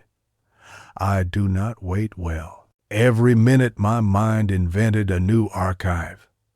The man with the net, the woman with the needle, the gull on the post, the young couple arguing softly without punctuation. When the sun slid its chin down toward the horizon, a person in a blue shirt climbed out of the second boat face shadowed by the kind of hat locals mock and tourists buy. The person walked toward us with the careful step of someone who has to cross a lot of bridges no one else can see. "Men," they said, and their voice was not a stranger's. It wasn't a friend's either. It fit in the middle, someone who had described themselves to me so well that my body recognized their verbs before my eyes recognized their face. They took off the hat. He looked older than on Dad's old photos, which is easy to do when 10 years have been passing without sending postcards. He had my kind of nose and the same unpredictable mouth as my father. He had a scar under his right eye I didn't remember, and eyes that carried too many trips. He held himself like a confession that wasn't ready to be confessed. "Uncle Nam," Mom said, and then the name broke the air like a plate dropped on purpose, because to Mom he wasn't Nam. He was the friend who became absence, the brother, by choice, who had disappeared when my father got sick and the bills grew big enough to cast shade. He was a ghost who had at last chosen a shape. He lifted both hands empty, as if we were the ones with weapons. "I didn't," he started, and stopped, the classic opening to a man's apology. He tried again. "I saw your videos," he said to me, because he was not brave enough for my mother yet. "The wind, the clock, the boat. I have been keeping records for a long time without knowing how to read them. Your father," his voice betrayed him and did something messy. He swallowed. "A visible thing. He used to write me letters he never sent. I found one." He reached into his bag, and Chen tensed. The hat in his hand was ridiculous now, a stage prop that had lost its scene. He eased out an envelope the color of tea left to grow interesting. It had Dad's tight, careful handwriting on the front, the way he wrote when he'd decided to contain himself for other people's benefit. "To Nam," it said. No address. As if the sea would deliver. Mom's hands had found each other the way women's hands do when to forgive or not is a bridge with no railing. "Why are you here?" she asked. "Not cold, not warm, a temperature called exact." He looked at me because he couldn't look at her. "Because of the clock," he said. "And because I have a library too, of things that stopped. I've been recording the land the sea took and the people it left holding air. I didn't know what to do with it until I saw your kite. It'd no archive afloat," Chen said softly, as if revealing a magic trick to a child who already knew it. Uncle Nam nodded. "I'm sorry for being a coward with my name. I thought if you knew it was me, you'd rightfully tell me to stay under my rock." He shifted his weight. The peer answered with a complaint. "Your father and I." He tried again.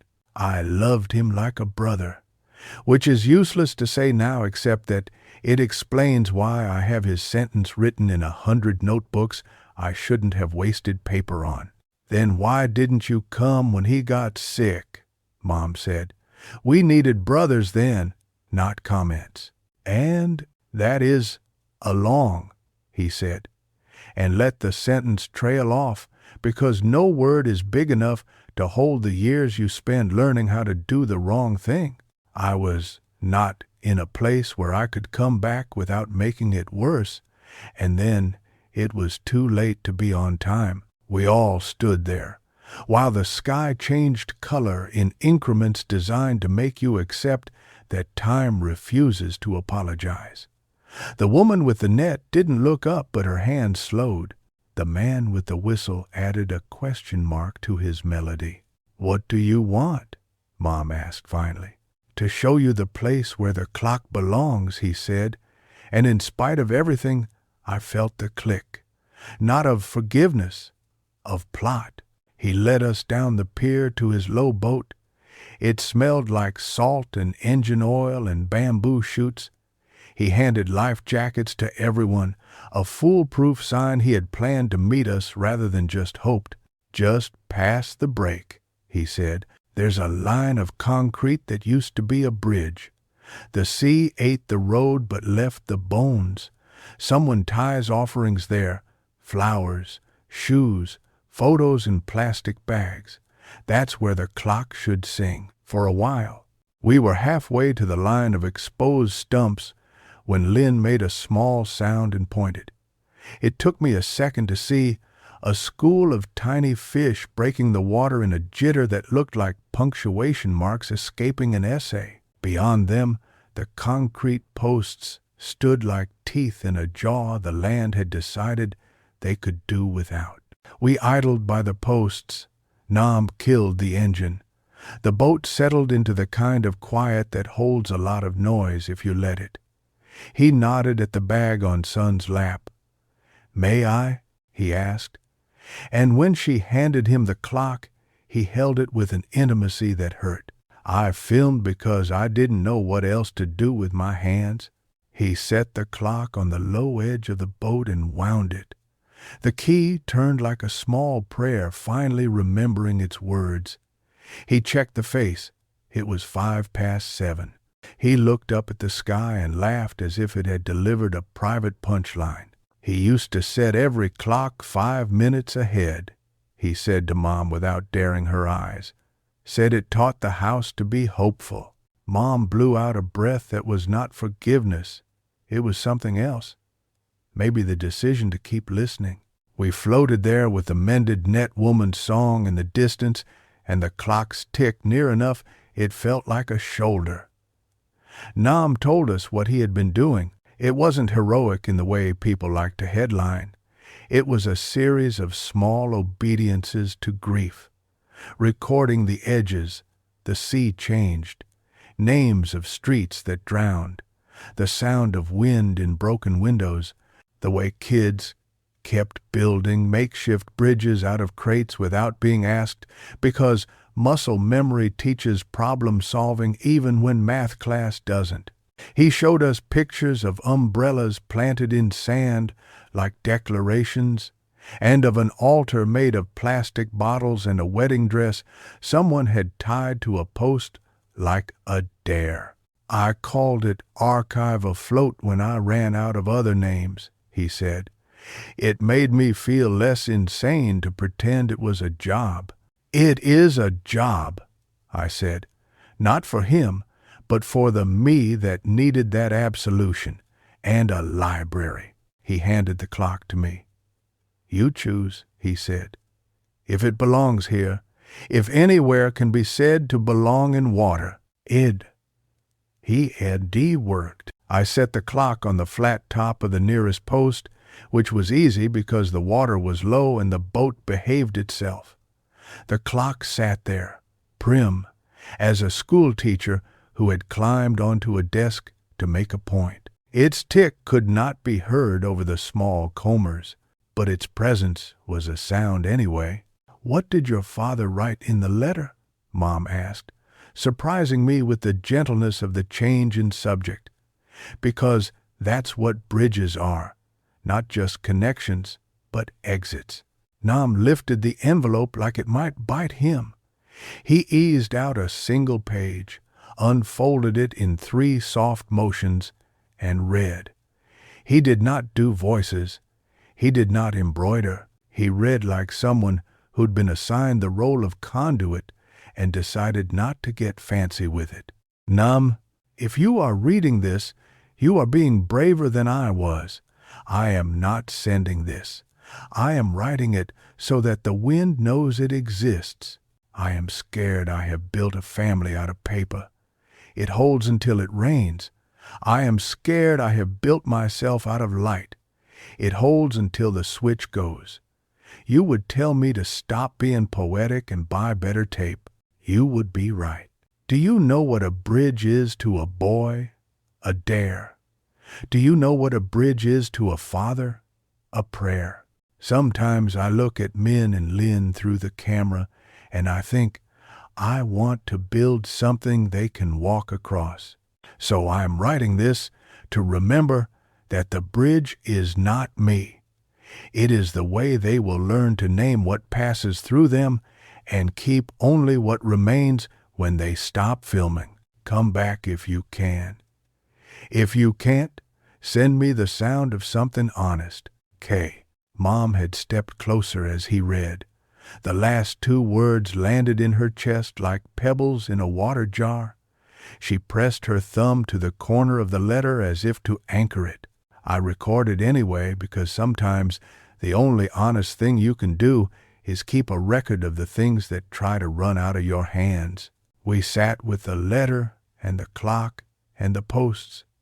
The sun performed its exit with more grace than any of us had. Nam cleared his throat in the universal language of men who want to cry in code. I am sorry, he said finally to my mother, to me, to the pier, to the girl he had been when he watched my dad spend money he didn't have on film he wouldn't develop because some projects are just for the making. Mom nodded once. The angle of her mouth said, apology accepted, debt not erased, transparency without absolution, a bridge you can cross with wet feet. We retrieved the clock because leaving it would have turned offering into litter. On the ride back, the engine coughed twice in sympathy. We stood on the pier while Nam tied up, his hands doing a choreography they remembered without asking. I'm not asking you to forgive me, he said, turning to Mom, but if you'll let me help now. Fix the roof, Mom said, and if you disappear again, I will send these kids to haunt you in person. He grinned, brief and relieved. They'd make excellent ghosts. Chen adjusted the boom, tried to make his smile casual, and achieved it only halfway. Son handed Nam the thermos of tea we had brought because Archive told us to always bring tea. I think you were supposed to be a librarian, she said. Even if you don't like buildings. I like buildings if they float, he said. And if they have children running through them making noise that sounds like future. Have. At home, Lynn went to bed with the clock, which made me laugh until I realized she was serious. It reminds me I still exist, she said to the ceiling. Like when you put your hand on a window and feel the glass is cold, you know there is a world. I sat at the table with Mom and the envelope and a list of groceries and the schedule for the next week and a page of costs I had to turn into minutes watched. Do you want him in the video? I asked quietly. Yes, she said, and no. She rubbed her eyes, wiped a thumb under her cheekbone where a tear had caved in and gotten stuck midway. Put the letter. Don't put his regret. It looks like everyone's. The edit swallowed me for 2 days. I built the bridge I wanted people to cross without tripping. A father's sentence, a clock's insistence, a boat's choice, an uncle's letter. I cut out the parts where he explained. I left in the parts where the wind made the microphone breathe. I rearranged grief into a sequence that could be watched in under 10 minutes without the audience feeling tricked into therapy. I did not add music to the letter. It already had one. When I exported the file, my laptop whined like a bicycle taking a hill. Bridge 2, a clock learns to swim, I typed. I hovered over publish, my finger a tourist unsure about the language of the sign. Before I could press it, my phone pinged with a message from the contest organizers. SUBMISAN deadline, extended due to weather alert. I looked out the window. The sky had turned the particular color it adopts when it plans to remove roofs. People on the street walked faster without admitting they were walking fast. Somewhere, a shopkeeper taped an X over a window and told himself it was science. Storm, I said to the house. Yes, the house said back, in knives and drawers and towels thinking about their job. I hit publish. Then I went to the roof to find the kite bones and bring them inside. Mr. Ha was already there, taking his birds in, one cage at a time, whispering to each as if they were different kinds of cowardice. He nodded at me without words that I could hear over the wind's rehearsal. The first thick, wet smell of rain arrived, the kind you can taste because the sky sets the table without asking. I grabbed the tripod, the plastic crate where I kept my extinctions, Lynn's plant because it deserved to live. Back downstairs, Lynn dug for candles. Chen texted, "Boarding up shop. Want help?" Son wrote, "Our windows are already music." Thon, fourth boat tied so hard it's a relationship. Nam, don't worry unless I say worry. Fisherman, bring our teacups tomorrow. Mom taped the fridge door shut like we were expecting thieves. Put everything high, she said, except your fear that you can put low. We worked until the pre-storm calm did that thing it does, quiet so loud it makes you hear old mistakes. I sat on the floor and watched the comments tick in under the new video. I'm not okay, but this helped. Why does your mother's face feel like my aunt's voice? It should have been a longer letter. I put a clock in water in my head. This is a bridge where I can breathe. The number climbed. It felt indecent to care during a storm, but there it was. The algorithm was a weather too, and I was a person with bills in her future. The wind arrived without introduction. It shouldn't surprise us anymore and still does, like an old friend who knocks too hard. The first sheets of rain slapped the window with authority. The canal lifted its shoulders. Someone down the street yelled at their gate as if it could listen. The lights blinked the way eyes do when they want to pretend they didn't cry. We sat together, Mom, Lynn, and me, on the floor with our backs against the couch. We held onto our knees with the embarrassing sincerity of people who couldn't hold onto the roof. Electricity left in a polite hurry. The fan sighed like a character exiting a play. In the dark, Lynn's clock ticked loud. "Listen," she said, "it's saying the house is still here." In the morning, we found out the house was still here. Not every house was. The storm had been generous with its cruelty and selective with its patience. Our alley was a new river with a proud current. A neighbor's cart floated upside down, displaying its underbelly like a turtle that had decided to give up. A shrine my aunt wrung wishes out of on exam days had fallen and decided to be a red box instead. The sky was the color of cheap soup. We moved like people in a documentary about resilience. I filmed some of it, not because I wanted views, but because I wanted the past to have to argue with me later when it tried to change the story. We helped push the upside-down cart right side up. Chen showed up with a roll of duct tape and a grin that pretended last night had been rehearsed. Son brought a bag of bread that tasted like victory and worry. Than texted a picture of the fourth boat tilted but alive. "Still here," he wrote, and I wanted to kiss the words for their manners. Nam appeared with 2 hammers and a plan for our roof. "I can make it straight," he said. "You can make it as straight as the sea allows," Mom corrected. But she handed him nails like she remembered who he had been when he had not been a disappearance. Lynn carried shingles up the stairs like a woman who bragged about shoulder strength. I held a ladder with the intensity of a person auditioning for the role of reliable object. By afternoon, we had moved enough water out of enough kitchens that our feet forgot they were feet and thought they were mops. The video numbers clicked their own math in my pocket. I ignored them because I am capable of being a better person than I am. We ate rice and egg and someone's emergency pickles. We looked at the sky as if suspicion could keep it from trying something. The contest pushed the deadline again. The town made a joke, Bridges work best after tested. When the electricity returned, the house exhaled. I exhaled too, louder. I checked the video. The comments had multiplied into a small city.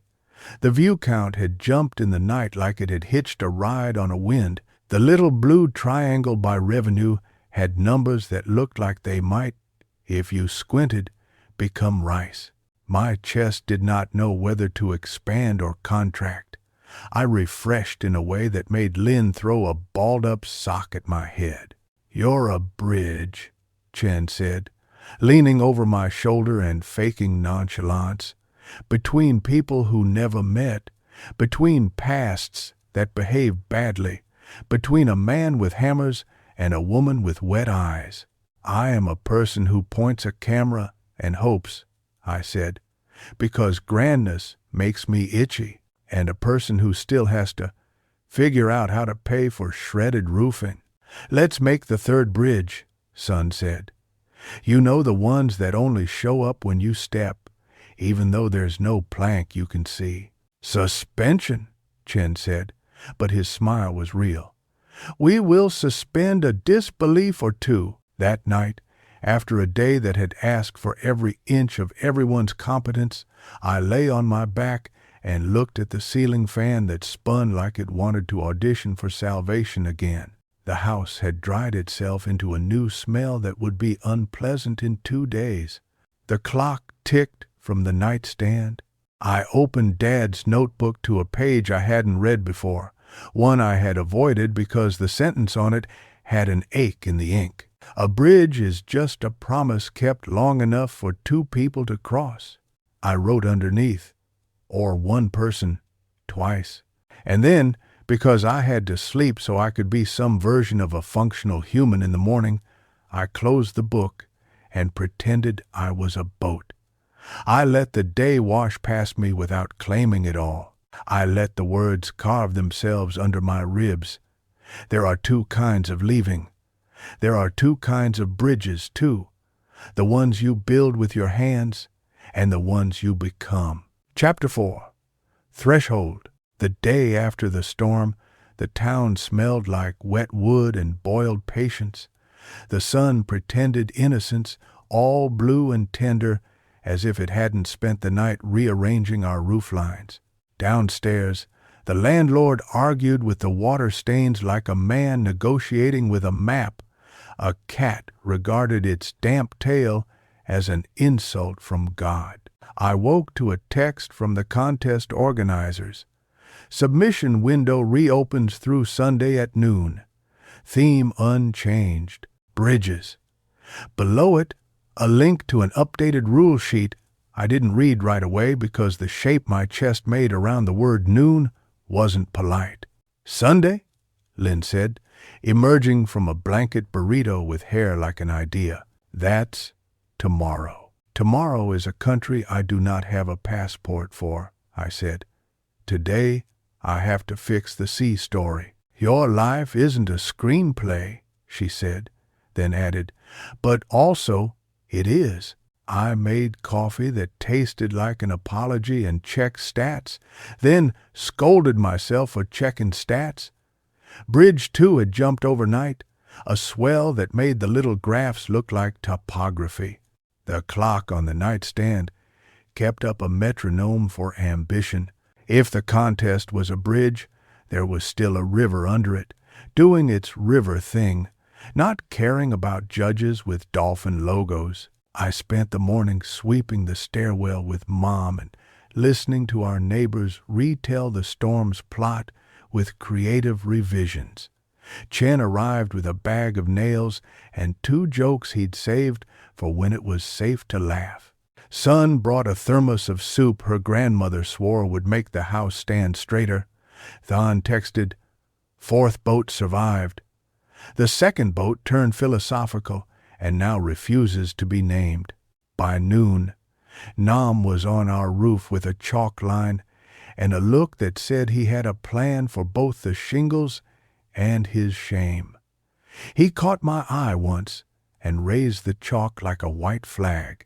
Mom handed him a tin of screws as if the currency of forgiveness was hardware. "I need 3 more shots," I told Chen in a low voice, like the town might eavesdrop. "The kind of bridge you don't see until someone steps. The kind of bridge you build with noise, and the kind that breaks, and we still call it love." "You also need lunch," he said, and placed a banh mi into my hand like a thesis statement. "Eat first, movies second." We ate on the roof under a temporary tent smell, Nam measuring between us with carpenter's arithmetic. Lynn sat with her notebook, drawing thumbnails for my episode titles. On one page she had lettered Bridge 3 inches of font that looked like the wind had a good handwriting day. Below it, thresholds. Threshold, I tried on. The moment before. "Den, the moment you belong to 2 rooms at once," Sun said, appearing behind Lynn like a footnote. "Door frames are bridges, so are hesitations. Also sidewalks over floodwater," Chen said, pointing at the planks someone had laid across the alley like sentences between paragraphs. An auntie in rubber boots crossed with 2 bags of vegetables and a dignity that refused to slosh. "Okay," I said. "Threshold." We planned on paper because planning in our heads was how we got in trouble. Scene 1. The alley's temporary bridges with a quick audio cut to the fisherman's refrain. Scene 2.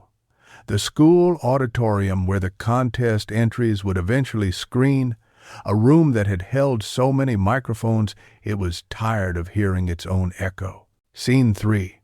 The doorway's ours, Sun's grandmother's, Thon's shop, the temple with the missing bell, the shuttered karaoke bar that sucked up floods like a thirsty relative. Scene 4.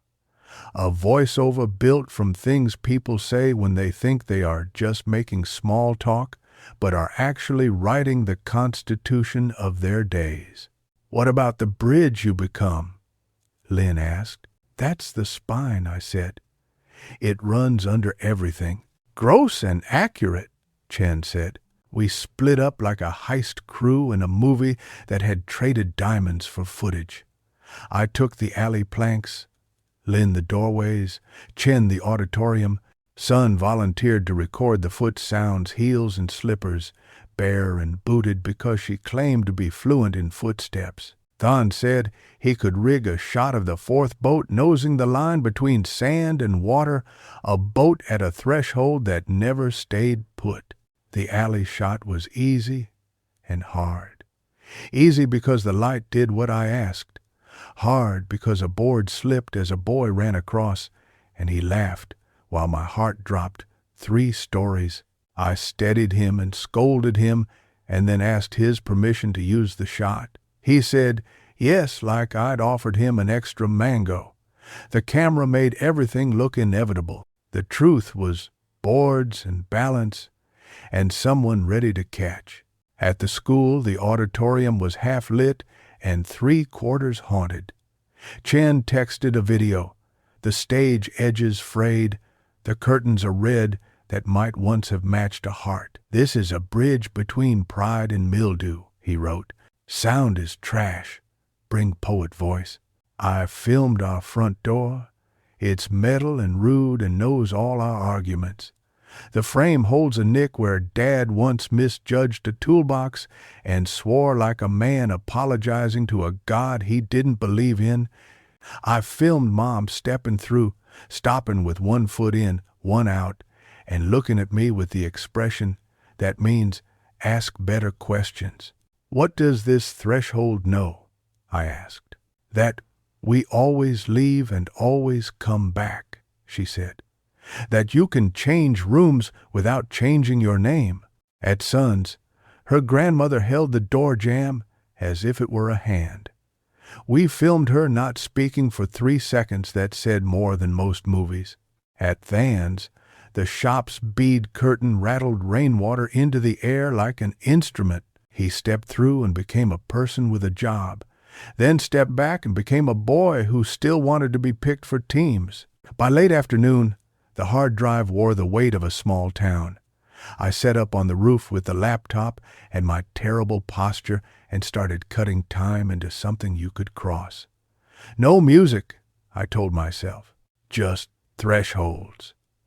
Then I added a note from the clock under the walking, a barely there tick to say, "This is happening now." Dad's notebook lay open beside me as if it were a supervisor. The sentence from last night, "A bridge is just a promise kept long enough for two people to cross," kept tapping its foot. At 5, Nam's chalk snapped and he laughed at himself like it was a magic trick. He came over to my little editing island, holding his hat in both hands as if he were auditioning for humility. "Can I?" he started, and I told him, "Yes, but only if you bring tea." He did. He watched over my shoulder while I laid one doorway against another, while a child's foot scuffed a plank in the alley and a scooter horn played a comma. He flinched when Dad's sentence appeared on the timeline in my bad handwriting. He reached out like he might touch it and stopped before he was rude. "I should have written him back," he said. "Not to me." "He wrote the letter and didn't send it," I said. "So he was having the same problem from a different direction." "He is not." Nam made the face of a man who knows that if you cling to your guilt too tightly, it becomes a coat you learn to wear in summer. He put the hat back on. "You're better at bridges," he said.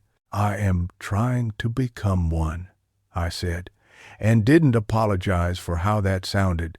The thing about cutting honestly is you delete the parts where you sound the smartest. I cut 3 lines I loved because they sat there like either jewelry or lies. I kept a shot of Mom wiping the threshold with a rag because the gesture carried more sentences than my voiceover ever would. I kept the board slipping, then stabilized the frame, not to hide the slip but to honor the catching. As the sun performed its long apology, I exported a draft and texted the link to the crew. Lynn watched in the next room and shouted, "Okay," through the wall when the clock note threaded under the footsteps. Chin texted, "Your cut on the bead curtain is rude in a good way. I forgive you." Sun sent a single punctuation mark, a hyphen, which is to say, a bridge between. Then wrote, "The boat is stubborn about metaphors, but I think you got one." Then, a beat later, "Come see?" By the time I reached the beach, it had put away its morning anger and was practicing evening kindness. The 4th boat sat at the lip where wet becomes dry, then wet again. Thon leaned against it the way people lean when they know they're being watched and have decided not to mind. "I watched it 3 times, he said. "Once as a boat, once as a brother, once as a boy. And as a boat, you cut too early on the second shove. As a brother, the ladder under your mother's words made me cry, and I hate that you made me admit it.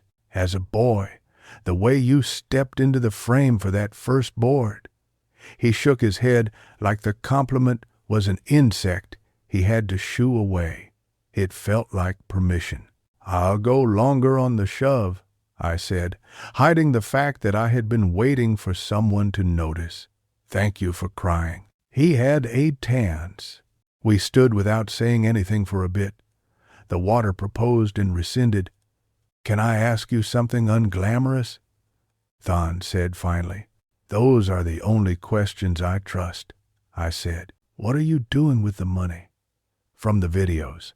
"You mean the rice?" I said, because naming it felt like less of a betrayal than pretending it didn't exist. "Hospital bill first, roof. Lynn's school books because she is mean without stories. Maybe a better microphone so the wind sounds like itself and not like a bag." He nodded, like a boy counting on his fingers. "And after?" "After," I said, and the word felt like a bridge drawn in air. "Maybe a train ticket for 1 or 2 to a place where I would film a different kind of water, and then back, always back. Always back, he echoed. Do you think you'll leave? I think I'll step into another room, I said. I'll still be this person. I will just be this person from further away for a while. That's a nice lie, he said without malice. But it's probably not true. You're right, I said, and laughed because the truth sometimes deserves a laugh to make it swallowable. I will be a different person, but I hope you'd still recognize the verb of me. He looked at me like he was filing the phrase under a word he didn't have yet. I like the verb of you, he said. I stared out where the line between sea and sky pretended to be obvious. I like the way you build boats out of forgiveness. He made a face at that, which I immediately saved in a corner of my memory for later. The contest, he said, changing the subject before it became something neither of us was ready to name. You will win. You have to say that, I said. You're my boat. That night, I made the changes, lengthened the shove, softened a transition that made the bead curtain behave like a guillotine. I lay my voiceover down in one take because doing two would make me start acting. Threshold, I said in the quiet, is the invention of a line. The trick is learning to cross without dividing yourself in half. I let the clock speak between words and then fall silent at the cut to the auditorium, an edit that made something in me feel taller. I uploaded the final at 2 a.m., set it to public, and rolled over onto my stomach so the thrill had to fight a pillow. Sleep lifted me like a wave and set me down somewhere readable. Morning brought pears, power, a text from the contest. Screening Sunday 3 p.m. Entries due by noon. Please bring a small description of your film. I sent the file with hands I tried not to stage fright. The auto reply said thank you in a tone that erased me and made me feel selected. I wrote the description twice, once like a poet, once like a plumber, then picked a version that sounded like both. We spent Sunday morning pretending to be normal. Laundry, a trip to the market where the fish pretended not to gossip, Mom convincing a vendor the price of chilies could not possibly apply to women who had survived a storm. Nam came by with a roll of plastic and left without asking for thanks. Lynn braided her hair and unbraided it 4 times until it looked like she had done nothing to it. At noon, I closed my laptop and looked at my hands. They looked like mine, and like Mom's, and like a dozen women who had taught me how to carry without dropping. I thought of Dad's sentence and added one on my palm and pen. Keep the promise long enough. The auditorium smelled like chairs and effort. The tech company's banner had that fresh plastic optimism. Kids who made films about skateboards and kids who made films about their grandparents' war stories lined up to enter like we were all going to the same country. Chen wore a button-up to look serious and failed gloriously. Sun carried the clock in her bag like a saint carrying a relic to bureaucrats. We sat in row 4 because row 1 is arrogance and row 10 is fear. Than slid in at the last minute, hair wet from the sea or from nerves. Nam took a seat in the back where ghosts go to take notes. Mom sat with her hands folded, a posture she reserves for weddings and hurricanes. Lynn whispered, "If you cry, I will film you." The lights dimmed the way they do when the town agrees to be quiet in one room. The first film was an animation of stick figures building a bridge with noodles. It made me want to feed the filmmaker. The second was about a girl who writes a letter to her future self from a pedestrian overpass. The letter asked the city to be different, and the city laughed. The third made the auditorium a church. A boy filmed his mother, who works nights at the hospital, crossing a walkway with a coffee and a face that looked like a country in repair. We clapped like citizens. When it was my turn, I did that thing I always do. I held my breath and then remembered that breath is free. Bridge 3, thresholds, replaced the room's air with mine. The first board, the slip, the catch, the bead curtain that sounded like rain you could walk through, the clock under the feet, Mom's rag on the door frame, the auditorium as a bridge to applause that hadn't happened yet. I had watched it 12 times alone. Watching with everyone changed the geography. Laughter showed up in places I hadn't rented to it. Silence pressed 2 fingers to 200 pulses at once. When the cut to our front door landed, the nick, the hinge, the little squeak that came back every rainy season Mom inhaled. I heard it over my own voice.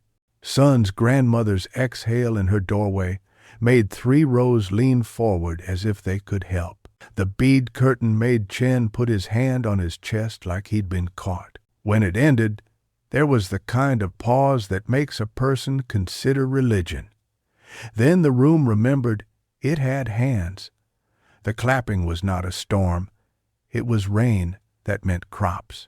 I looked down at my palm, and the penned sentence had smeared into a blue blur like the sky's signature.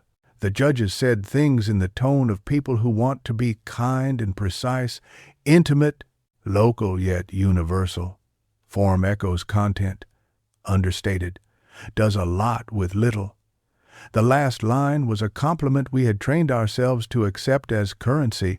They read out the third prize, a film about skateboards and gravity that deserved its ribbon. Second, a film about a soldier's bridge back to food.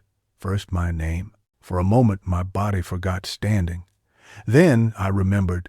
I walked down the aisle. An aisle is also a bridge, and took a certificate printed on nicer paper than my birth certificate. They handed me the camera box like a baby. It was heavier than a promise and lighter than a bill. My hands shook exactly enough for the room to say, "Aw." I thanked into a microphone, which is a thing that turns your heartbeat into a public utility. "This is for my father, who taught me wind has a language," I said. "For my mother, who taught me bridges are work.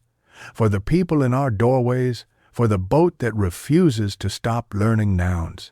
For everyone whose clock keeps time, even when we do not deserve it." It sounded like a speech written by the person I wanted to be. I stepped away before I started adding metaphors out of panic. Outside, the town had already started folding the auditorium back into a basketball court with bad lighting. People I didn't know shook my hand like we were at a wedding. The tech company man with dolphin cufflinks said something about mentorship and a series and the word deliverables, which sounded like a fish you catch when your net is too corporate. I nodded with the competence of someone who would Google later. Mom hugged me in front of people, which she does only when the math demands it. Lynn filmed me crying and then hugged me so the footage would be less mean. Chen held the camera box and shook it like it might purr. "We are unstoppable until we are very stoppable," he said, which is his version of a toast. "Let's fail spectacularly and often, but not today." Son squeezed my arm. "You built a bridge and then walked back to us," she said. "Thank you for not moving there." Than stood a little apart, smiling in that way that refuses to be a show. He looked at me like the camera had let him see me in a new aperture. "Congratulations," he said. "Thank you for the shove," I said. "Longer was better." "It usually is," he said, and then both of us blushed like newly hired metaphors. Nam hovered with the expression of a man who wants to join a circle he used to anchor. Mom saw him and tilted her chin in the direction of our roof. "Tomorrow," she said, "finish the straightening." It was not forgiveness. It was an assignment. It was better. That evening, the sea did the thing it sometimes does after a storm, behaved like it had learned something. The alley planks still bridged puddles that had decided to take their time leaving.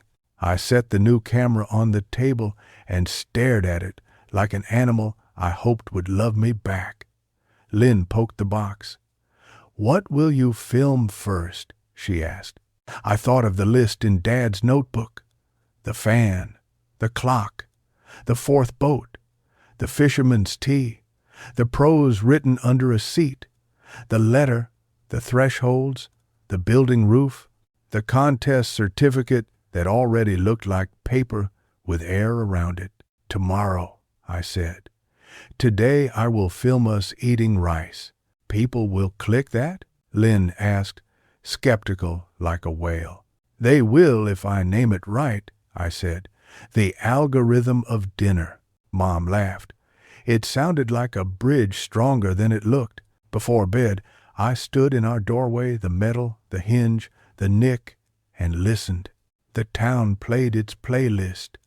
The motorbike that speaks in coughs, the radio that never quite finds the station, the two boys practicing bad guitar under the mango tree, our neighbor the baby telling Heat to sit down and behave. I rested my forehead on the door frame, the way some people pray. The threshold hummed back. Maybe I was imagining it. Maybe that's what a threshold is, where imagining meets wood. I opened Dad's notebook to a blank page. I wrote, "Bridge 4, the sound of not yet." Then I added, "Finale, the algorithm of summer." And below it a question, "What is the promise we keep long enough for ourselves to cross?" The clock ticked like a pencil tapping yes. The new camera sat on my desk like an invitation I had earned and borrowed at once.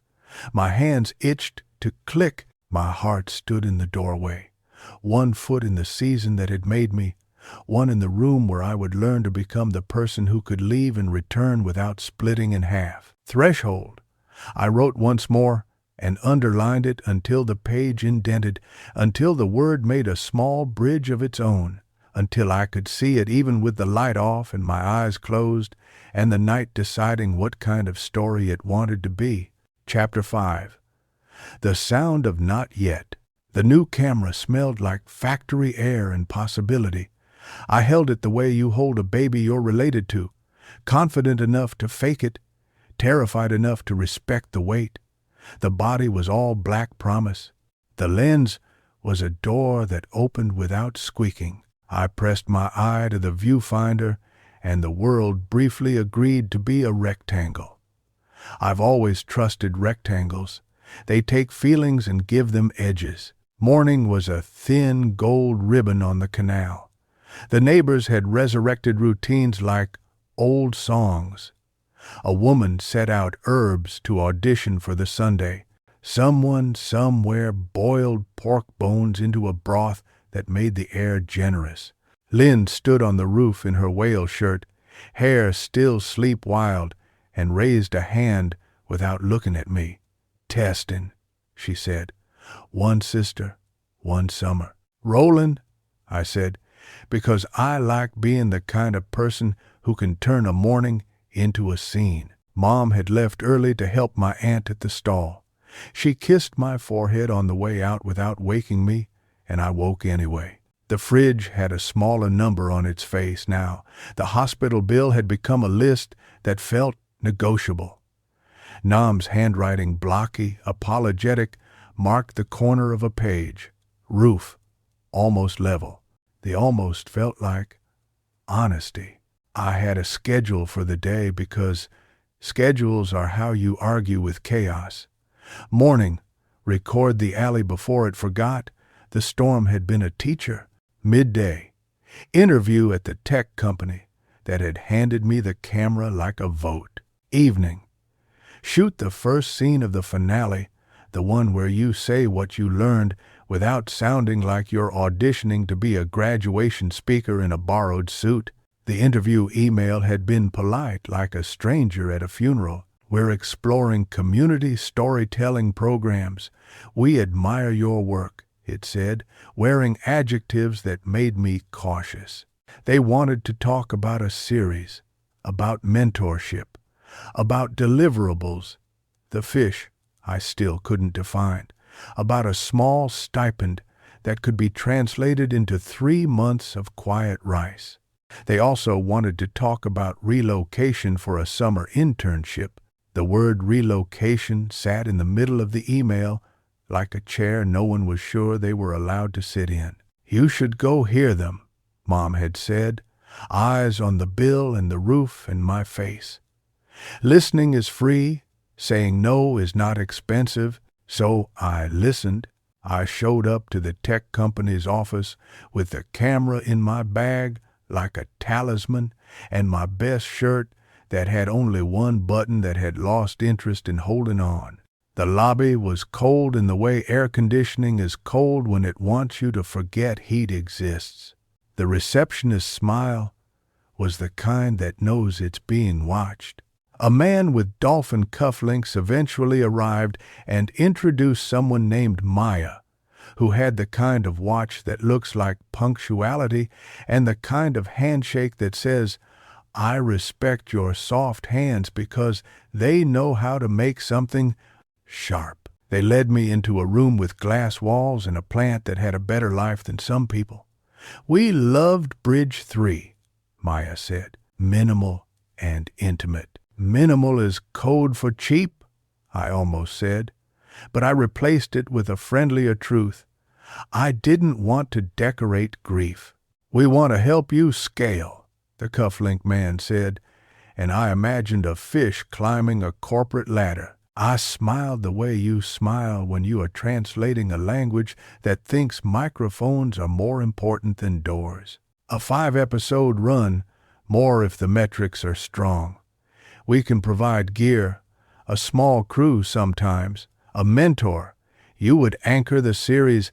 We'd like you to consider working from our studio in the city 2 days a week. Stipend, travel, the rest you can do, he waved a hand. Meaning, here, my town, the place that already knew its lines. I listened to the numbers. I listened to the conditions. I listened for the part where they wanted to own the wind. "I'd need to keep the rights to my channel," I said, feeling like a person learning to name their own food. "Of course," Maya said quickly, like she'd practiced that answer more than once. "We're proposing a co-branded series. Your voice, our support." She paused, then added, "and health insurance." The words slid across the table like a bridge someone else had built exactly where I needed it. I thought of bills and roofs and clocks. I thought of trains and door frames. I thought of the line carved under the 4th boat seat. There are 2 kinds of leaving. "I need to stay," I said. "That's not negotiable. If my work stops smelling like my street, I think it stops being work." Maya nodded like a person who had rehearsed this kind of consent. "We like your street," she said. "We think everyone will." "We hope everyone will," the cufflink man corrected gently, his dolphin flicking across his wrist under the fluorescent light. "But we don't need everyone. We need the right someones." They sent me home with a PDF and a chocolate I pretended not to care about, and a promise to follow up. In the elevator, I leaned my head against the mirror long enough to leave a forehead print. In the reflection, I was both smaller and bigger than I felt. Outside, the city was loud with ambition. Back on our street, the afternoon was loud with persistence. Lynn and Chen and Son were waiting on the roof like a chorus that trusted me enough to roast me. Than arrived late, smelling like water and sun, shirt damp in a pattern that said, "This is a person who worked." "Well?" Chen prompted, eyebrows doing calligraphy. "They want to put a hat on my head and not call it ownership," I said, and then less mean, "They want to help. They want me in the city 2 days a week. They want metrics. They want to say community and mean marketing with a conscience. They also said health insurance." We all went quiet for a second. There are words you don't laugh at. You'll go? Son asked. I'll go 2 days and come back 5, I said. The math pleased me. If I stopped, because life loves an if. If? Lynn repeated, rubbing the whale's nose. If we can still hear the wind in what I make, I said. If the boat still floats. The boat will be moody about it, Than said. But it will float? Good, I said, half to him, half to the idea that had been gnawing at my brain like a polite mouse.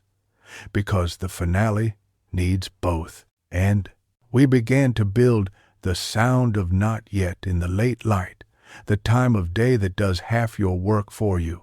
The finale had to carry the whole summer without suffocating it.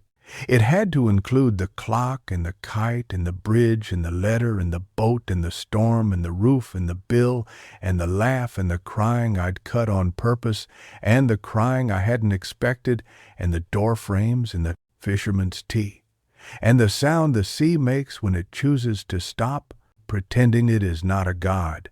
And it had to include letting go. Open with silence, Chen said. Scare them.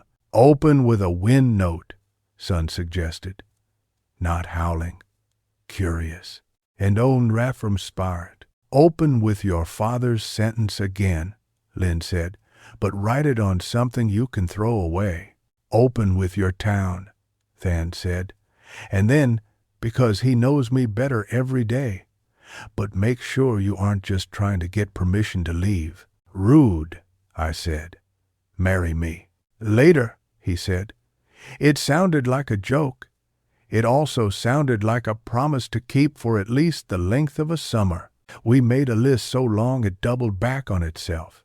Dad's sentence on a chalkboard, then the chalk erased by a wave, if we can fake it without drowning Lynn. The roof. Nam's hands, Mom's hands, my hands, Lynn's braid in her mouth while she hammers, the fisherman sipping tea, saying nothing, saying everything. The clock on the pier that used to be a bridge, ticking like a dare. Kids running across planks, not falling. The fourth boat at the lip, unsure, then sure, then unsure again. The tech office elevator mirror reflection, blink and you miss it. The alley at night, blue lights reflected in puddles like cheap constellations. The mangrove not ours, it's gone. A sapling the NGO planted last year, we can still call it ours if we apologize. Mom writing a list, then scratching a number off. Me not speaking, because for once it might be better. We filmed like a town with a deadline. The chalkboard shot almost killed Lynn. She ran in with the board, propped it at the tide line, and danced back, just before a wave leapt up like a puppy with bad boundaries. Again, I said, and she called me a tyrant with a smile so bright even the sea reconsidered. The wave finally erased the sentence in one smooth swipe. I didn't know whether to laugh or cry, so I did both, which is also an edit. The fishermen shook their heads at the ridiculousness of a chalkboard on a beach and then offered us a fried cake that tasted like oil and bragging. I recorded them, not telling me the secret to catching fish because they still remembered how to keep some things off camera. The clock ticked on the post, while a gull auditioned for meaning. In the alley, the puddles reflected a passing scooter, like a comet with opinions. At the tech office, I filmed my shoes in the elevator because shooting faces felt like a contract I wasn't ready to sign. In the mirror, my reflection looked like an understudy for a person who knew exactly what she was doing. At home, I filmed Mom crossing the threshold with a bag of chilies and a look she gives to men who don't know how to price labor. She paused for me because she could smell the finale on me. We don't talk about it, but my family can smell stories. She put the bag down, wiped her hands on her skirt, and nodded once. Yes. In the evening, with the air practicing being kind, I followed Thon to the shore for the boat shot. He had brought a small lantern that made the boat look like it had a heartbeat. We waited for the line, where wet becomes dry, to mean something. The boat bumped our ankles like a cat, asking if we still belonged to it. He steadied it with his knee and looked at me over the light. "Ready?" he asked. "Always," I said, then corrected myself. "Never. And that's why we do it." He pushed. The boat slid. It hesitated, laughed. Boats laugh, you have to listen, and went out until the rope said no. He pulled it in. We did it again, and again. The edit would make it one motion. The truth was repetition until our arms agreed. "Okay," I said finally, breath stealing itself back from the sea. "Okay." We sat on the sand and didn't talk. A dog considered us and then decided we were not snack people. The lantern made the boat look like a metaphor that had earned itself. Van leaned back on his elbows and watched me watching something only I could see. "What do you hear?" he asked. "The sound of not yet," I said. "It's the opposite of silence.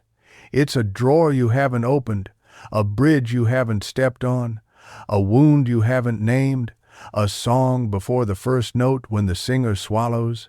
"Thirst," he said. "Yes," I said, "and permission. When we got back, the house had that pre-bed looseness, dishes stacked like gossip, towels negotiating hooks, Lynn pretending not to read on her phone while her face confessed to 3 fanfics and a comment war she was winning. Mom sat at the table with Dad's notebook open, 2 receipts tucked into it like shy birds. She slid the notebook toward me without ceremony. "Write the last line," she said. "I don't know it," I said. "Write the one you know now," she replied. "Then you can change it later. That is also allowed." I stared at the blank page. The pen felt heavier than it should. I thought of leaving and staying and returning and becoming and being 2 kinds of person without breaking. I thought of the roof's almost, the bill's smaller number, the way the wind keeps talking even when you pretend to sleep.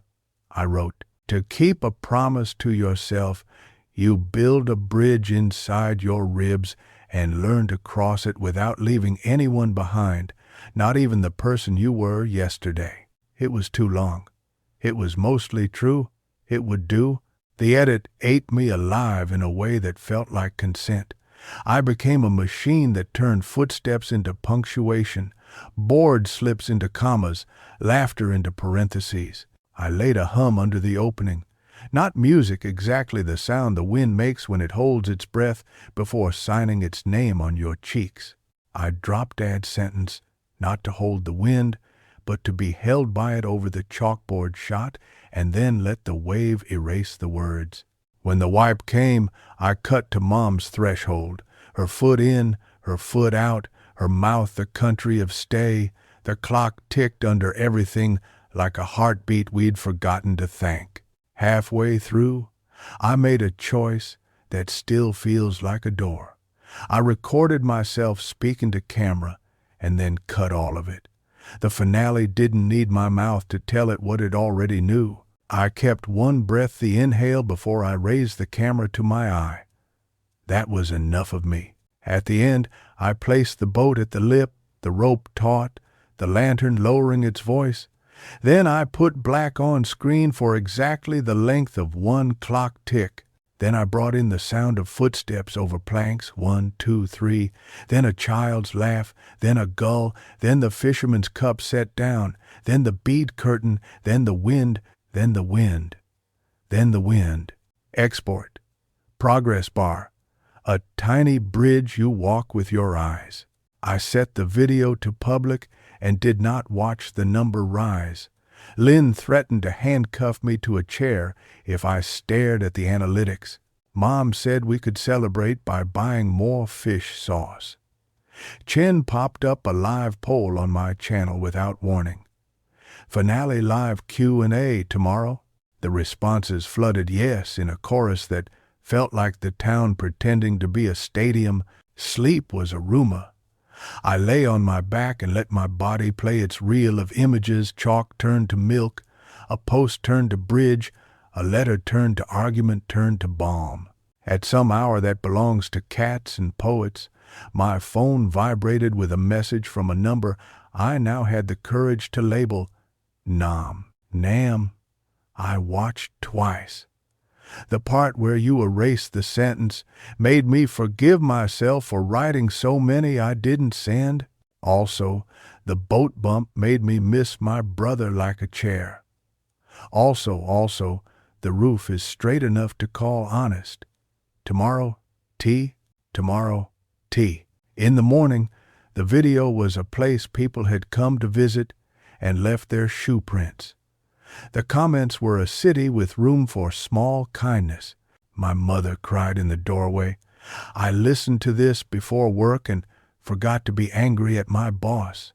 My bridge is my grandmother's soup. I didn't know I needed permission to be not yet. Thank you for leaving the black screen. I put my own breath there. Numbers, too. I let them be. I knew what they could buy. Rice, receipts, maybe a train ticket for 2 days a week, maybe a microphone that wouldn't make the wind sound like an argument. I also knew what they couldn't. The live Q&A felt like a party where I knew everyone's first and middle names. I set the camera in the corner that had been promoted to a set, the paper fish dancing like they were getting paid. Chin read comments in his announcer voice until Lynn stole the phone and did better. Sun sat off camera with a clock on her lap like a cat who actually likes you. Than tuned the lantern to a glow that books would be jealous of. Mom stood in the doorway and heckled kindly. I said thank you more times than people usually let themselves. I said, we will keep making if you keep watching, and corrected myself because Mom raised an eyebrow. We will keep making regardless, because that is the work. I talked about the co-branded series and the 2 days a week and the bridge I was willing to build between a studio and a street. I talked about archiving afloat without naming the guilt that still kept my uncle's sentences short. Someone asked if I was leaving. The chat bloomed with anxious question marks. I didn't flinch. I am crossing a threshold, I said. I am becoming a person who can go and return. The point is not a place. The point is a promise. I put my palm up to the camera, the faint blue smear of yesterday's ink barely visible. This is where the bridge is. I will keep it open. After the stream, we ate rice, the algorithm of dinner working its simple math. Nam arrived with tea and a shirt that did not fit his shame as well as it used to.